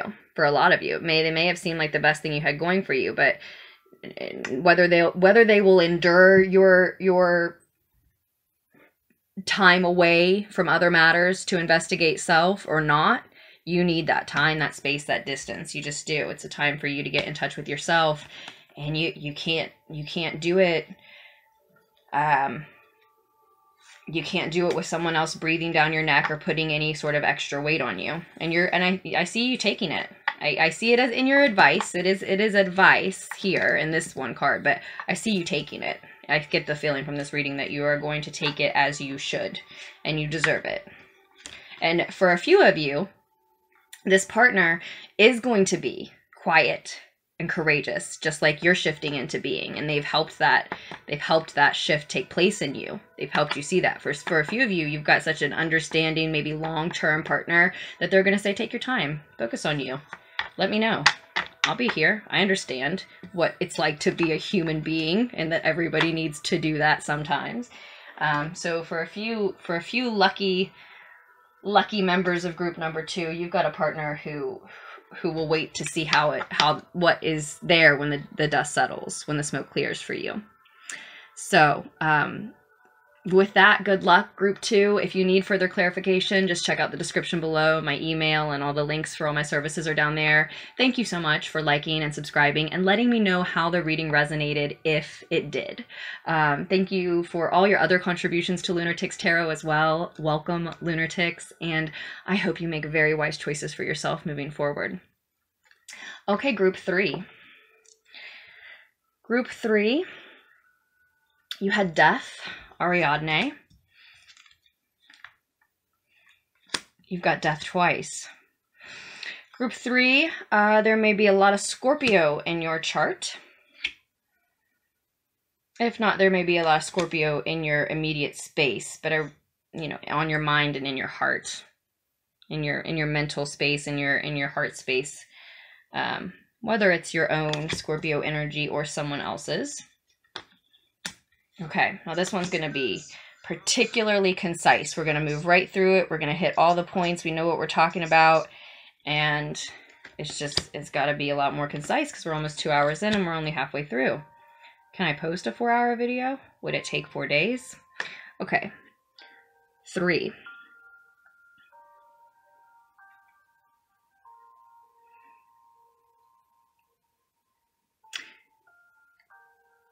You too need to do some shadow work.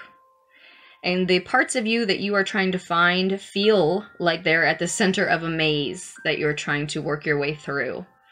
It's very relevant when I see this particular version of the Death card represented by Ariadne with her maze in the background here. It's very relevant to say to you that if you're feeling that way, like you're having trouble finding the shadows in yourself, you're having trouble finding the parts of yourself that you can feel want to be unearthed, want to be uncovered, want to speak up, but you can't quite connect with them. You're not really sure how to find them. I'm even feeling confused about it as I'm in this energy, as I'm sinking into your energy. It can be extremely helpful to assist someone outside of yourself, to look to assisting a friend with their maze, with their confusion, with their shadows, not to can't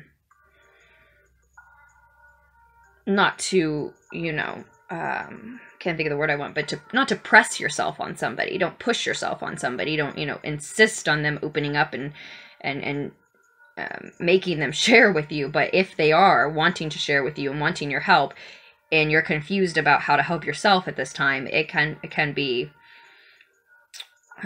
extremely beneficial to walk them through whatever they're reaching out for help for.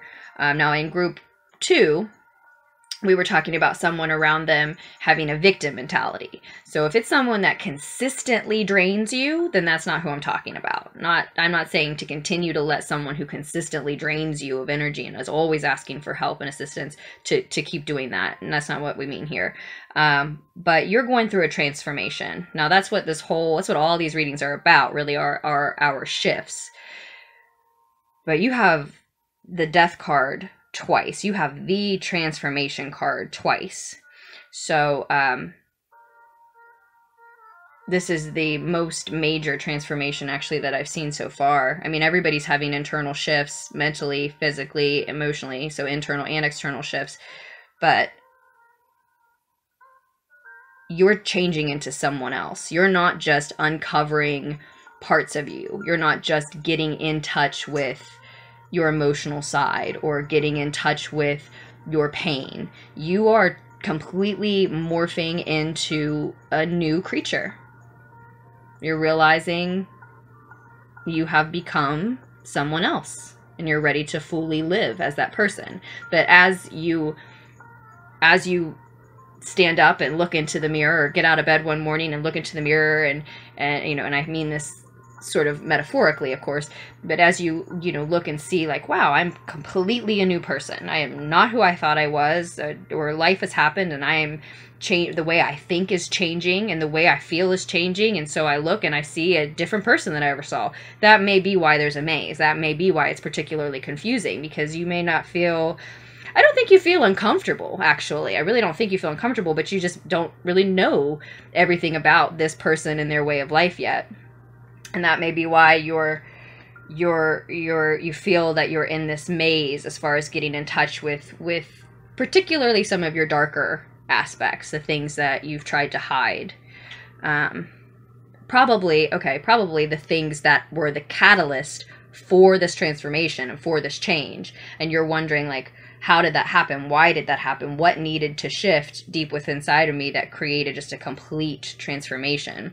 And again, that's where I advise you to help someone else if you're confused about who you are or how to get in touch with your shadows in order to do shadow work.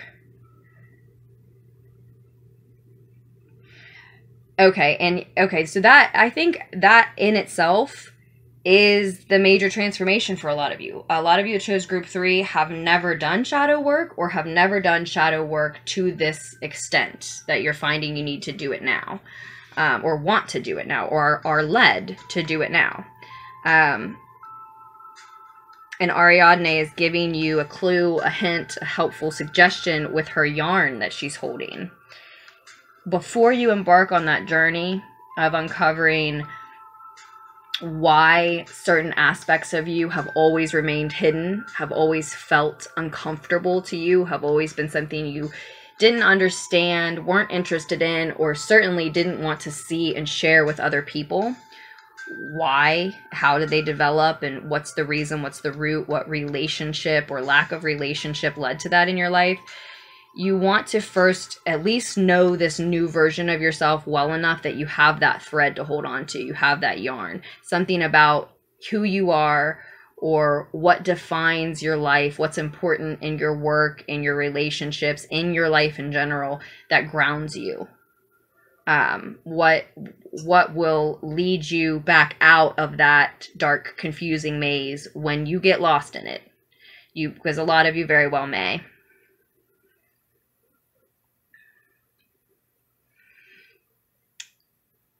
In your mind, you are absolutely, a shift that's happening mentally is that you are absolutely accepting this transformation. Like I said, I don't think a lot of you feel uncomfortable with it. I don't sense it. A lot of times with the death card, it's a very painful transformation. You are shedding skin. It is uncomfortable. It is painful. I don't think that you're uncomfortable with who you're becoming, or with shedding this old version of yourself. Some of you, there's parts of it that you're wanting to hang on to, who you were. You got to know that person. You simply know them better than you know this new version of yourself. Yeah, that's very true. But for most of you, what's painful in the sacrifice, or is the sacrifice of others in your life that have to be shed. Which, moving to a new location is a form of transformation, or starting a new job, or just being the type of person who hangs out in new groups because you're interested in new things, right? Can lead to people leaving our life. Or all the way down the other end of the spectrum, you've realized these people are unhealthy for you, do not support who you want to become or are trying to be, and so you have to dismiss them. And it can feel very much in your mind like there's this graveyard. How can I just walk past these bodies? How can I just step over top of this graveyard? But this image is reminding us that you have to clear out the old in order to invite in the new, right? And mentally, like I said, I feel like mentally you're accepting of this. You're aware of it and you're accepting of it. And it's not so much the new version of yourself that you're uncomfortable with.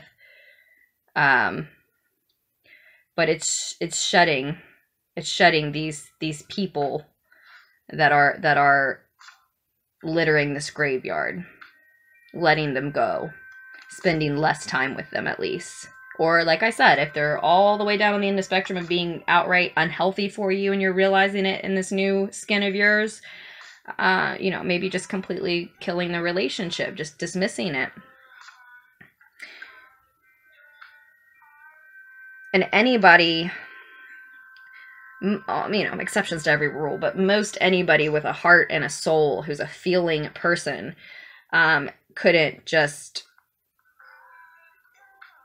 drop people and or metaphorically just step over dead bodies in a yard of a graveyard type of setting, and just, have no emotion, right?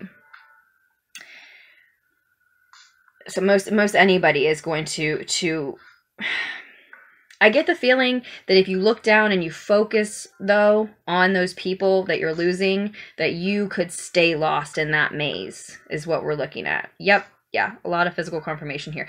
You're advised to skip in a light-hearted, childlike fashion toward your happiness, toward your future, toward the things that you love about this new version of yourself and about who you have the potential to be, about the authentic pieces of yourself that are coming to the forefront now. And I'm getting this strange message. Not strange, but it's unlike a lot of the other things that I repeat, it's new. Okay, I hope this will connect in a second. I'm not sure what I'm saying yet. Some of you may want to look at a picture of you when you were a child, if you have access to one, right? Just like we're looking at a child here. Some of you this is your advice card. I don't know if I laid this out for you yet.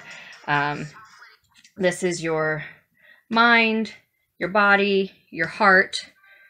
These are the shifts you're going through. Here's your advice. This is your romantic relationship. This is your other relationships, your relationships with others besides your romantic relationship. This is the shift, and then these are the pieces of advice. Okay, that's how I laid this out. But so this being your advice card, you're advised to, some of you may want to look at a picture of yourself when you were a child, and have a conversation with that childlike part of yourself, especially if that's what you're having trouble uncovering. Like I said, if you feel lost in a maze and you're like, I know I need to get in touch with my inner child, but I don't know how. One, help someone else with whatever they're going through, and you'd be surprised how it will illuminate what you are looking for, or a path to how you can find what you're looking for, or a yarn that you can take with you into your maze to help you find your way back. Maybe they need your help in some respect, but they've got a great idea for how you can stay grounded when you go and do shadow work, so that you don't get too down, you don't get too lost in the dark, or become too hard on yourself, and you can always make it back to center, to, you know, a mental and emotional space that feels comfortable, to where you can do shadow work all day even, and then at night go, you know what, I'm going to go watch my favorite trash TV show and set this aside, and I'm not going to be so burdened by it that it is all consuming and it turns into nightmares and a week of crying. You know, that's not the healthiest form. I'm not saying that shadow work doesn't lead sometimes to nightmares and crying, and that it's always unhealthy. That is not what I'm saying either. I was just saying this in another reading. It's different for everybody because we are complex individuals.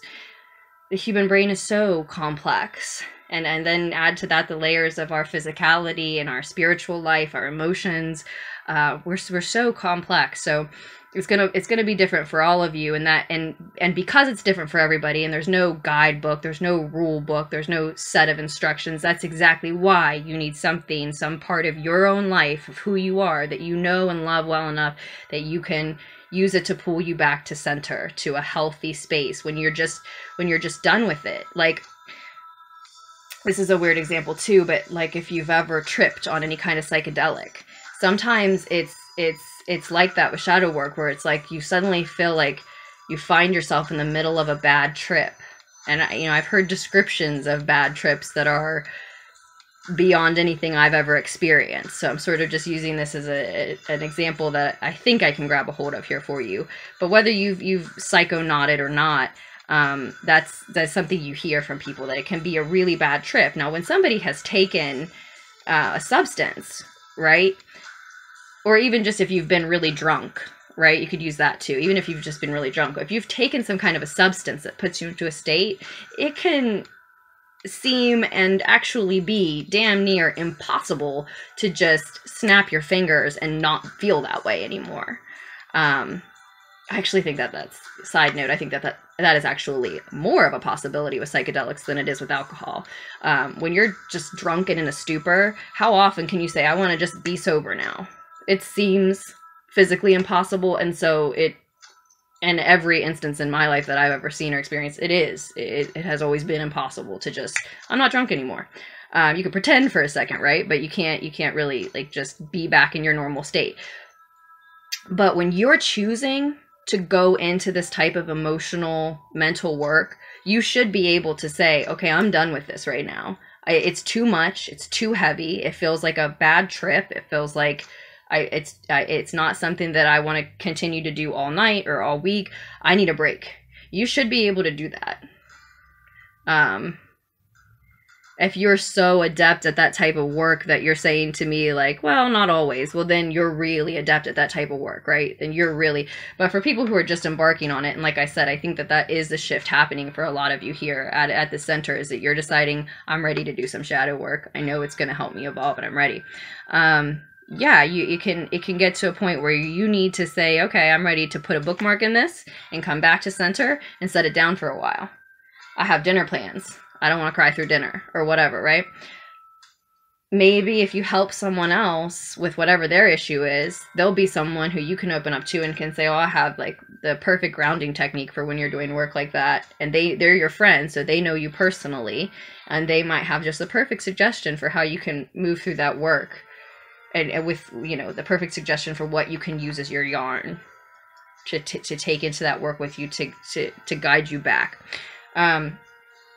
But yeah, I see this advice of for a lot of you of wanting to not look down at these bodies, not dwell on, drown in your sorrow about who has to be left behind as you make these major transformations, as you change into this new person. Because I see that will be something that leaves you lost in the maze.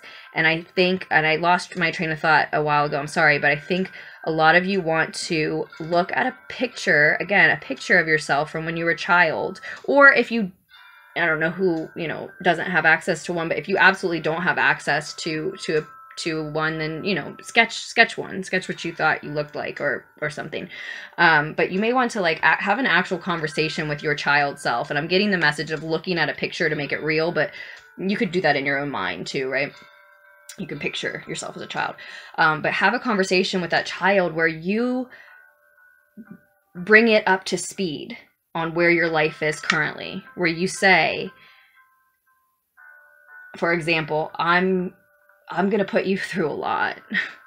We are going to go through some shit. And I'm so sorry. You're so adorable and so innocent. And I love you so much. And I wish I could save you all the pain that we've gone through and that we are going through now. I wish I could save you from it, but it's going to make you me. It's going to make you someone you love. And I promise you that we're going to keep growing. And I promise you that all the things that we've always wanted to see and be that we haven't done yet, I'm going to take you there. It's going to more than make up for all the mistakes and all the pain. It's going to make you strong, and it has made you strong. And then we're also going to go be happy too. It's like I said, it's almost I almost want to call it strange, this piece of advice, because I don't think I've ever gotten that before in a reading. But some of you are advised to do exactly that. Like you some of these relationships that you have to leave behind, it's heavy for you to leave them behind, but you know that you're loving this new version of yourself, and you know that you have to clear out the old to invite the new in. And somehow I think the message of have a conversation with yourself as a child and let them know, you know, it's going to be rough, but we're getting somewhere.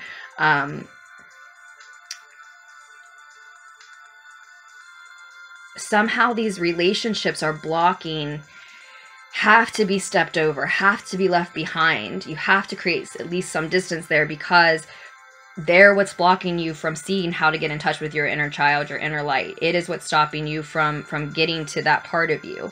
And so maybe that's why the message is coming through, that a literal direct conversation with that younger version of yourself could be so healthy and so beneficial. You know, like if you can't find that inner child, you can at least have a conversation with it, right? Your adult self can have a conversation with it. Maybe, and I don't know how, I don't understand how, but maybe literally looking at a picture will help you get in touch with it somehow. I think a lot of you are going to are also shifting into having physical sensations, like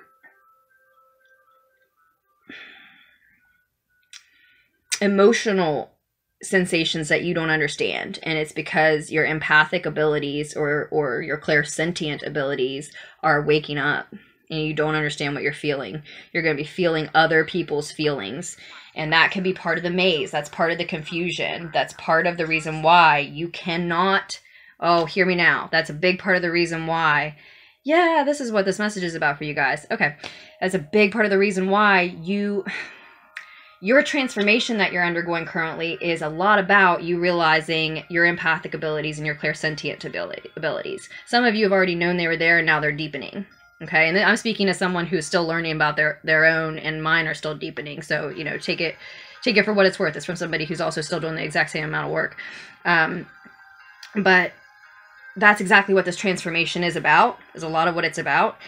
And so you are not going to be able to even consciously conceive of how detrimental it will be to you if you dwell on these other people that you're leaving behind. If you start focusing on who you're shedding, you may not shed them. If you start focusing on how bad it hurts to leave them behind, then you may not, and you may not make your progress, and you may not find that inner child, and you may find yourself in a cycle where you have to come back to the same work that you could get done now, next year, or the next year, or the next year, or whenever the opportunity comes back around again for you, when and if it does. Because as your empathic and clairsentient abilities are waking up, and you're not really realizing all of what it means or what they are, you could be looking at these people, dwelling on these people, and feeling their sorrow, feeling their pain as well as you're losing each other, right? And so no wonder you could get completely lost in this maze. You could get completely lost in this transformation that needs to take place, and you could begin to resist it. I don't see you resisting it. This card is upright, so I think the shift is happening, but I also think that skipping through a graveyard with a smile on your face is such a weird thing, right? That's such a strange image to think about. Like, how could I ever just leave those people behind without feeling pain? Of course there's going to be pain, but there's going to be a lot of it. There's going to be your pain and their pain. And if your empathic and clairsentient abilities are waking up and you're not realizing that you're feeling their pain, you could absolutely get so lost in it that you think, this can't be right. It can make you think like, oh, for me to feel this immense amount of pain that I've literally never felt before, it can't be right. As I'm saying this to you, I'm realizing it's happened to me before in the past and I didn't realize it. But you could be thinking and feeling, there's no way that this could be right. Yeah, this transformation looks good, it feels good, but it can't be the right thing. It can't be right for me to leave these people behind. It can't be right for me to skip onward happily while they're crying and they're in sorrow. Because if I'm feeling this much pain, more than I've ever felt, then that must be a sign from my own higher self, the divine, whatever anchors you, that this isn't the right move. When in actuality, no, you're feeling more pain than you ever have before because you're feeling yours and you're feeling theirs, and you just haven't yet learned about or embraced or understood your own empathic and clairsentient abilities. So don't let it lead you backwards in the wrong direction. And that's why the advice is just don't dwell. Just don't dwell. I'm not saying you don't mourn whomever has to be shed, whoever has to be left behind. I'm not saying that there's not pain, but there is so much value in looking back once you have created time and space and you have a clearer perspective of them and your relationship and maybe what happened between you two. Or, you know, I see more than one person really with this picture. There may be more than one energy that has to be left behind. So yeah, don't... Be aware that your empathic and clairsentient abilities are waking up, so you don't allow that to inadvertently trick you into thinking, oh no, the strength of these emotions are telling me that I'm doing the wrong thing. Not necessarily at all. Let me look at these two, at your physical shift again. Give me a second.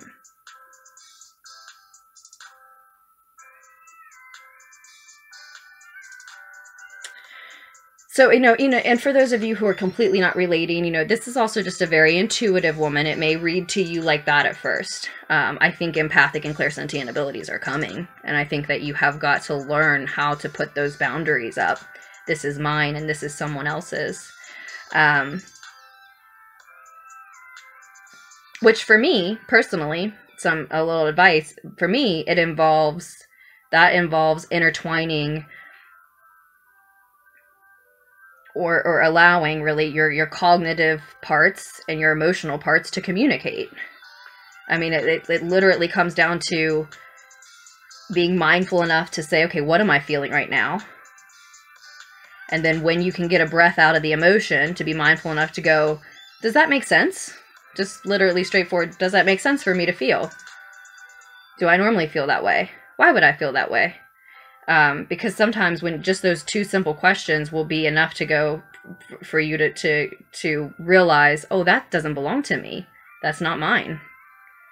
Especially if you start to try to rationalize. If you're like, well, you know, I guess maybe, even though I've never felt like that before, or never had that reaction to this type of situation or this type of person or this specific situation or person before, maybe suddenly now that I'm going through this transformation, no. If you're trying to rationalize your own emotions, something's amiss.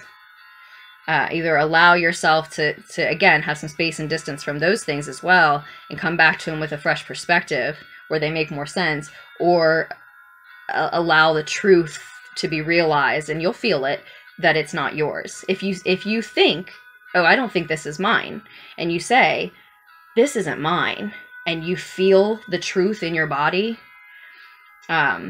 it just feels like a puzzle piece was pressed into place, or like you've just sat down in a seat that was meant just for you, like that truth locks in, then that's it. Then that's, you know, that's certain. That isn't yours. It doesn't belong to you. So I definitely think it's going to be important for you to put boundaries up. Those emotions too, if you're extremely sensitive, if you've always been intuitive and extremely sensitive, and now your empathic and clairsentient abilities are waking up, it's going to be so strong, it's going to be physical. That's why it's showing up in a physical shift. And it's going to allow you to be more compassionate with other people and with yourself. And you're not going to be able to help the fact that while you're feeling them, you're also allowing them to feel you. You're sharing your energy in that way. And I think that's how you want to be that's how you want to be with the new energies that you're inviting into your life, whether currently or in the future, to take the place of the old that's being cleared out here.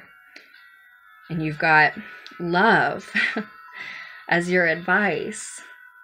I love that. I love just that word love as your advice. Love. Have love for these people you're leaving behind. Have love for yourself in the situation. Have love for the new people you're inviting in. Let me sit with your advice for just a second. It's some of you who chose 3 may have also chosen one of the earlier messages as well, one or two, because I'm getting the same phrase that I have been saying. Maybe I said it to you earlier. I definitely said it in one of the earlier readings, but I'm getting that same phrase that each love is as unique as we are as individuals. And you are going to, okay, so a lot of you are going to start actually physically in your external physical world. You're going to start doing work, whether you realize your empathic abilities and clairsentience. I feel like they're interchangeable. If anybody wants to clarify that for me in the comments, that would be super cool. If anybody has some sort of clarification between empathic and clairsentience, I'd love to hear it, but I use them interchangeably. Again, you're hearing this from someone who's developing their own in that sense too, but you're going to want to help, and you are going to want to love, show your love, whether you realize that's why or not. I think your empathic abilities are your empathic senses, I maybe mean to say, are waking up. And some of you may not even realize that that's why you're wanting to do intuitive work, and that's why you're wanting to do empathic work, and that's why you're wanting to love everyone and help everyone, because you are starting to feel everything that they're feeling. So yeah, some of you are actually stepping into that type of work, counseling people, caring for people in any sense of the word, even, as nurses, something like that, teaching, some sort of, psychology work. I know I said counseling already, or artistic work. that can be the work of an empath, like, you know, art, you know, you're creating art, you're creating music, or creating visual art, etc., that you share with people to heal them in that way. You know, there's so many ways to heal one another, but that's your motivation. That's what's motivating you, is wanting to heal, wanting to help.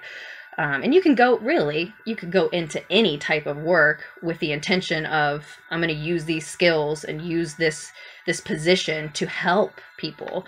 You know, we always talk about, when you think of the Queen of Water, when you think of somebody who's that emotional and wants to love in that broad sense, we always talk about psychics, again, intuitives, counselors, but light workers, from my perspective, light workers are especially and particularly needed and useful in areas of study and areas of work where there aren't many, where it would be rare to find one. And sometimes I think the divine keeps you from knowing all of what you are, so that you embrace your more cognitive skills or your more physical skills, and you according to some type of plan, if you will, end up in a space where not many light workers are, in a field, a position, a job, work where you wouldn't normally find a light worker, but because, you know, precisely for that reason, because, you know, I think they're particularly needed and useful in areas where there aren't many. So it might be any type of work, but you know, the ones I listed is what initially comes to mind when I see the Queen of Water, when I think of an empath, when I think of a light worker. And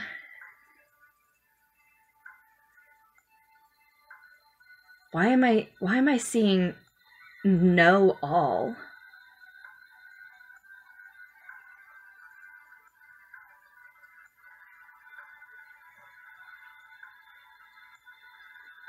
You want to know. Oh, like I said, love, these different types of love that you have for each relationship in your life, each person, each parent, lover, friend, co-worker, stranger. You are seeking, I think, whether you realize it or not, and more things you may not realize, you're seeking to know as many or all of those types of love. You're seeking to learn as many different types or as many different loves, I shouldn't say types, as you can, considering learning that, knowing that each one is as unique as we are. That's sort of like this theme that's occurring through all these readings. And you know, maybe that's something that can help you with letting go of anybody that you have to shed at this time as you go through this major transformation, this complete metamorphosis into someone new. Maybe, you know, a new way of thinking, a new way of feeling with these empathic abilities, and then a new job to match, because you realize, I've got to do work that uses these senses. I have to. You may feel literally called to, well, not literally, but you see what I'm saying? You may literally feel that someone is calling you to, that the divine is calling you to. And maybe that's something that can help you is, yes, it's painful to let them go. And you can feel, a lot of you likely can feel their pain too. And you can certainly embrace the idea, sorry, so many ads, but you can certainly embrace the idea that by letting them go and by leaving them behind, and you know, even as much sorrow as that creates for all of you, you're giving each other, you're gifting, granting each other, you are all enduring this pain in order to give a gift to one another. That gift being the opportunity to go out into the world and experience different loves, new loves, because there aren't just types. Each one is as unique as we all are as individuals. Truly, truly, truly.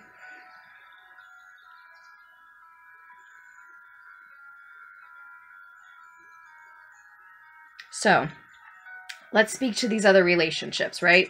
They're on your mind. Some of them are needing to be shed. And as well as old thought patterns, okay? So some of you had some thoughts about who you were, what work you could do, what type of person you are, what your limits are, what you're capable of, what you know, what you will ever know, what you will ever be fit to perform in life, right? And you need to, a lot of you need to release those thought patterns, since it's showing up as your mental shift. There are a lot of thought patterns that need to go as you're transforming. I feel like that's not as urgent of a message, only because this, like I said, this shift is upright. You're not resisting it. It's happening in your mind. You're embracing it. As far as other relationships, and I'm not talking about your romantic relationship yet, but as far as other relationships, the relationships you have external to just within your mind and heart, you know, and a lot of those are in your mind and heart, right? But as far as how you're interacting with others around you, a major shift coming through is a necessary collaboration. And one in which you all are shaping each other. This may be the person, this collaboration may include the person who I said you could help, where you all could really help one another, right? You could help them with whatever their issue, problem, question is, and in turn they may show you a way to work through this transformation, this shadow work specifically, if that phrase rung a bell with you. Or, you know, and or learning about your own empathic abilities or whatever other psychic senses may be awakening at this time. She's not always just an empath. She's a psychic. She's a mystic. You may be doing intuitive and mystic type of work that has nothing to do with clairsentience, right? There's a ton of clairsenses that you could be tapping into. That's just what came through strongest. But,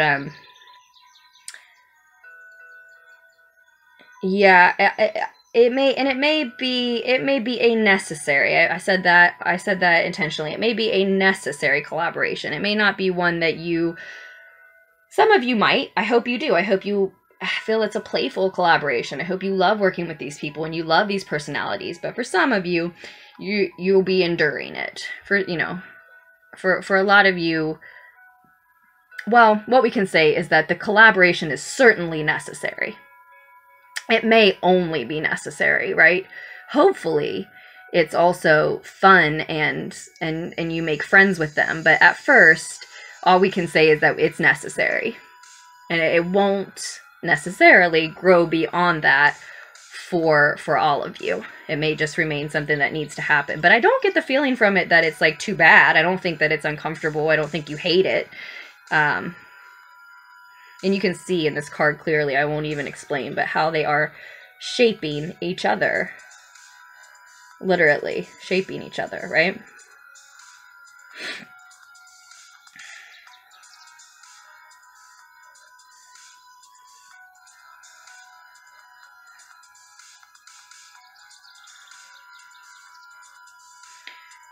And there's something coming along with this, because I see the Seven of Wands here too as your advice. There's something coming along with this collaboration where there's this feeling of you trying to beat the odds. So yeah, that comes back, I think, to your limiting beliefs that you may be shedding. That may be in order for you to engage in this necessary collaboration, which very well, I really do. I think that for a lot of you, it has to do with you doing work you love to do. Work that you love to do so much that you don't notice the time passing while you're doing it. And in order for you to engage in that work, it requires a collaboration. And in order for you to be effective in your role in that collaboration, you are feeling like you have to embrace the idea that you need to beat the odds. And I think it's because a lot of you have to first shed these limiting beliefs that you have about what you're capable of. I think you feel like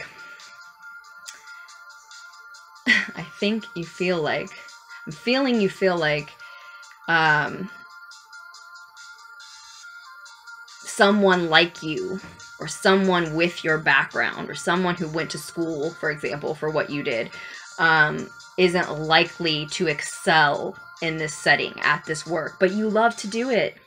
You love to do it. You either feel like it's your calling, or whether you put definitions and labels on it or not, you, again, love to do it so much that you don't notice the time passing. So you have to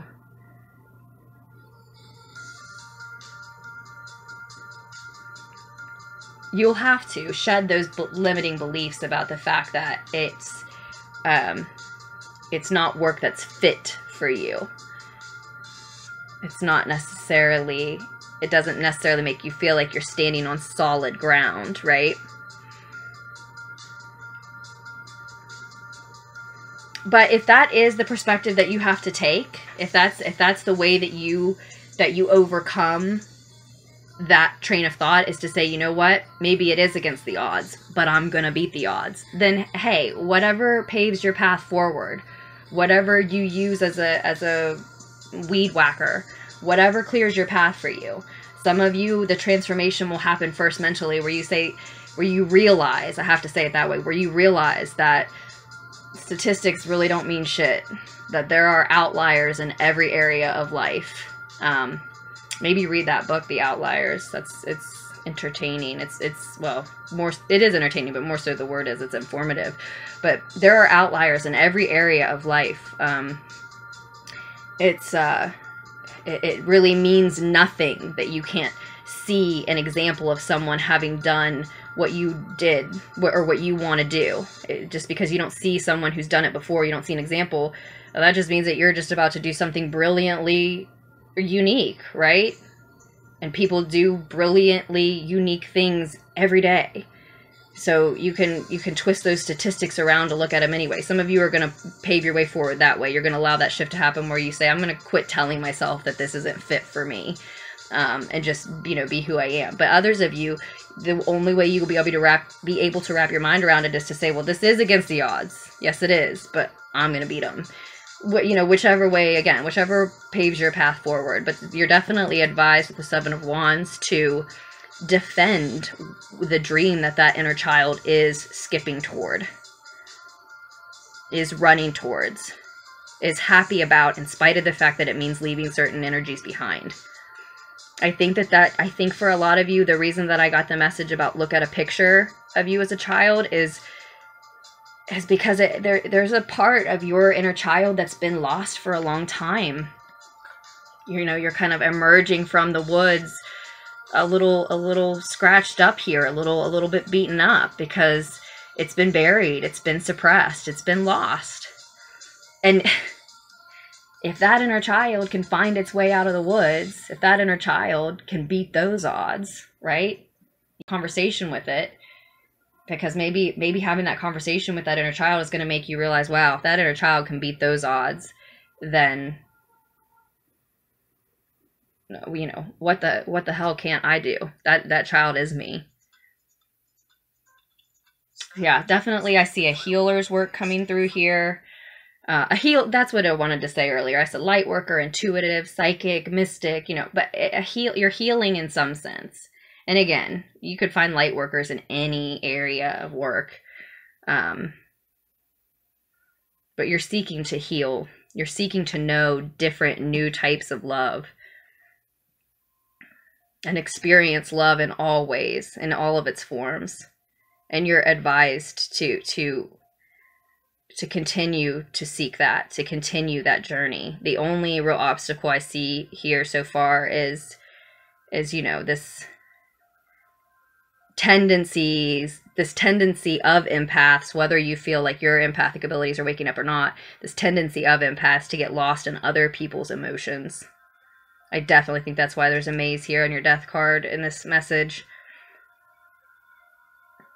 And in your romantic relationship,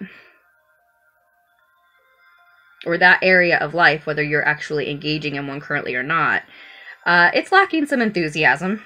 You're either not interested in having a relationship right now, or the one that you're having is lacking some enthusiasm. Somebody's bored. One or both people are bored. Or again, you're single and you're bored with the idea of romance right now. You're like, I'm tuning out of this message. Click, I'm done. I don't need to hear the romantic part. For those of you who do want to hear it, for those of you who aren't just bored with the idea, if you are, you know, interested in having a relationship or already in one, you're taking it too seriously. So one person in the relationship is taking the relationship too seriously, or as a seeker, you are too serious about the search for it. you feel, okay, you feel this desire to know new types of love. You're encouraged to find and seek knowing new types, unique, each of them being so unique, types of love. Yes? Right? And so maybe some of you are applying that out of habit to your romantic life. And you're thinking, well, if I want new love, I want a new partner. And you know, we know what we want to a certain extent. That's true. I'm not trying to tell you. I've said a lot to you that you may not be aware. I'm not trying to tell you that you don't know yourself at all, but you are undergoing a major transformation and learning to navigate new abilities, new senses.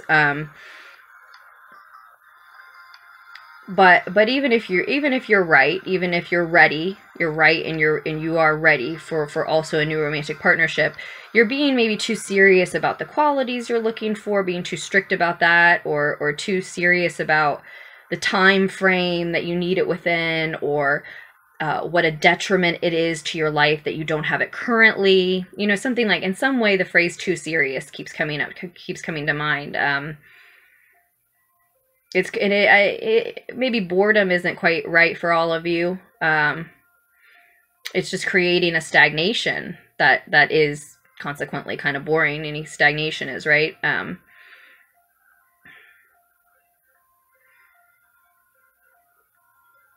It's strange. I'm hesitating over it because there's a lucidity here with the Sun card. Whereas you meet that inner child, that wealth, that worth, that inner light, which also came up in that other reading. As you find and get hold of it illuminates so much of who you are and what you want your life to be, and there's a lucidity that comes with that is definitely on its way here. That is rising in the background of this picture. You see the sun rising in the background there. That's what you're skipping toward, even though it means over top of these bodies. So, okay, for some of you, one of those bodies, one of these people, these energies you have to leave behind is your romantic relationship. Not all of you, you'll know. But for some of you it is, and that's why there's a lack of enthusiasm here. You know, you hate to focus on your love life because you know it means that you're letting somebody go.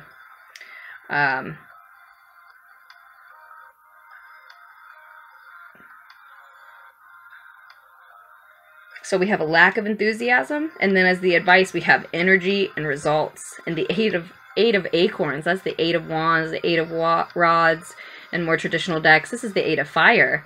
This is speed, action, expedited progress, lots of communication often, right? Which, you know, just comes with things picking up, energy picking up, and lots of progress often means a lot of communication. But so for those of you who feel that you're lacking enthusiasm in your romantic relationship, but you don't want to lose the relationship, you want to save it, where you put your energy is where you will see results, is advice coming through.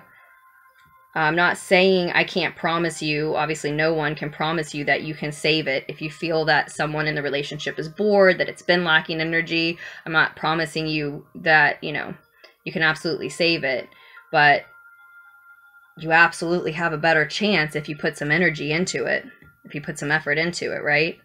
But for others of you, the message coming through is you actually are wanting to put your energy toward other things in life. You need to channel it into yourself, also very similar to one of the previous messages, and you need to see results in other areas. So you're sort of letting this go. You are the one who's bored with it, and you're letting it go. Now, I'm not saying that it has to be that someone's bored in it. I don't want anyone to get scared. I'm not saying that, well, if you're not the one who's bored, then it must be someone, so it's the other someone. But there is also a message here of someone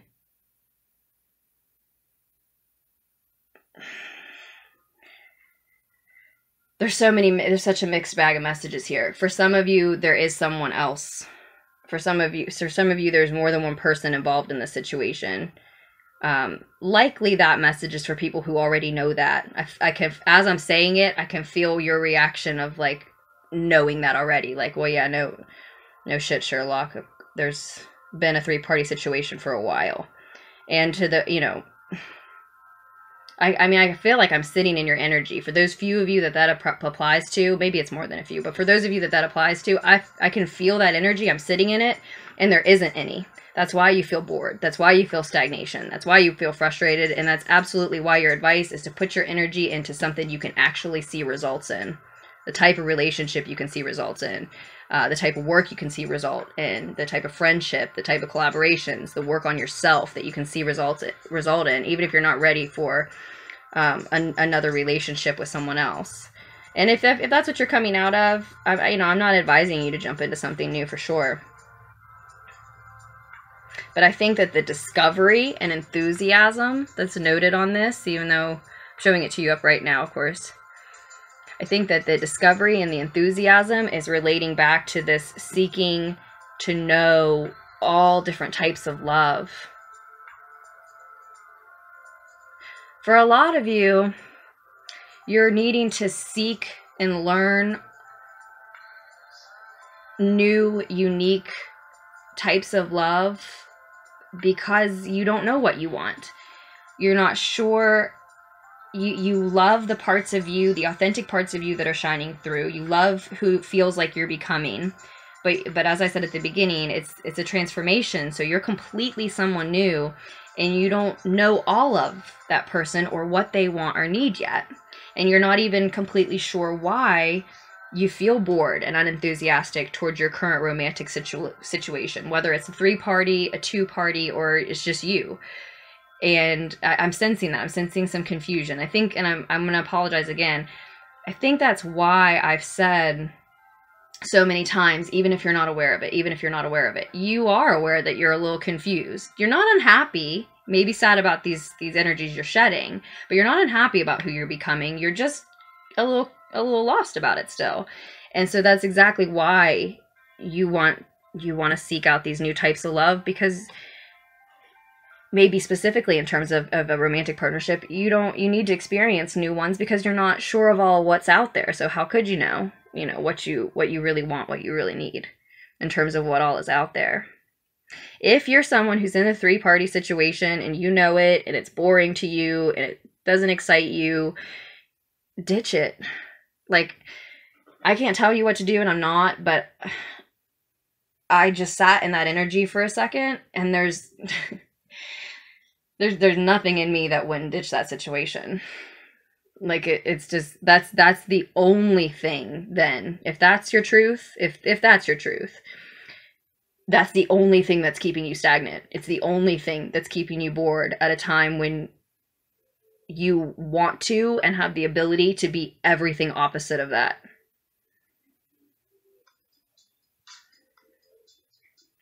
And conversely, on the complete opposite side,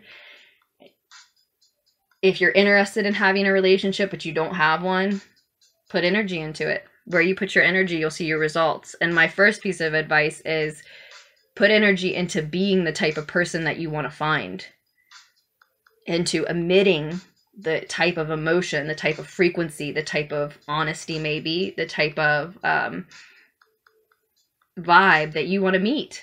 Emit what you want. Put out there what you want to get back. And again, one more time, for those of you who are in a relationship that you're not looking to ditch, you're not looking to lose, but you sense that the two of you have been really distracted. I mean, you're undergoing a work change, it looks like, and mental and emotional shifts internally. Then maybe the message is you do want to pump energy back into that very relationship. You want to give it some time and energy that you haven't been able to because you've been distracted with other things.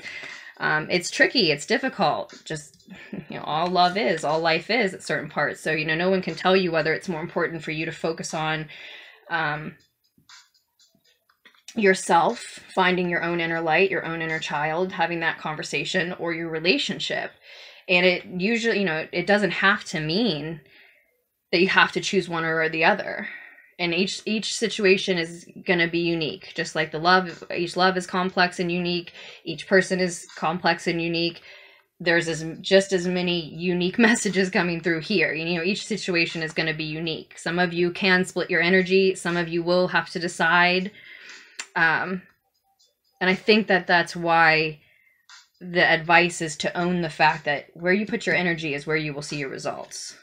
That much you know. But of course, as always, the choice is yours. So I hope that helped. I hope it offered you some insight. Good luck, group 3. If you do need further clarification, especially on that one, if you do need further clarification, my email is below in the description, as well as all my services and all the links. lunarticstarot@gmail.com if you just want to shoot me an email. But thank you so much for liking and subscribing and letting me know how the reading resonated with you, if it did. Thank you for all other contributions to Lunartics Tarot. Welcome, Lunartics, and I hope you all make very wise choices for yourself moving forward.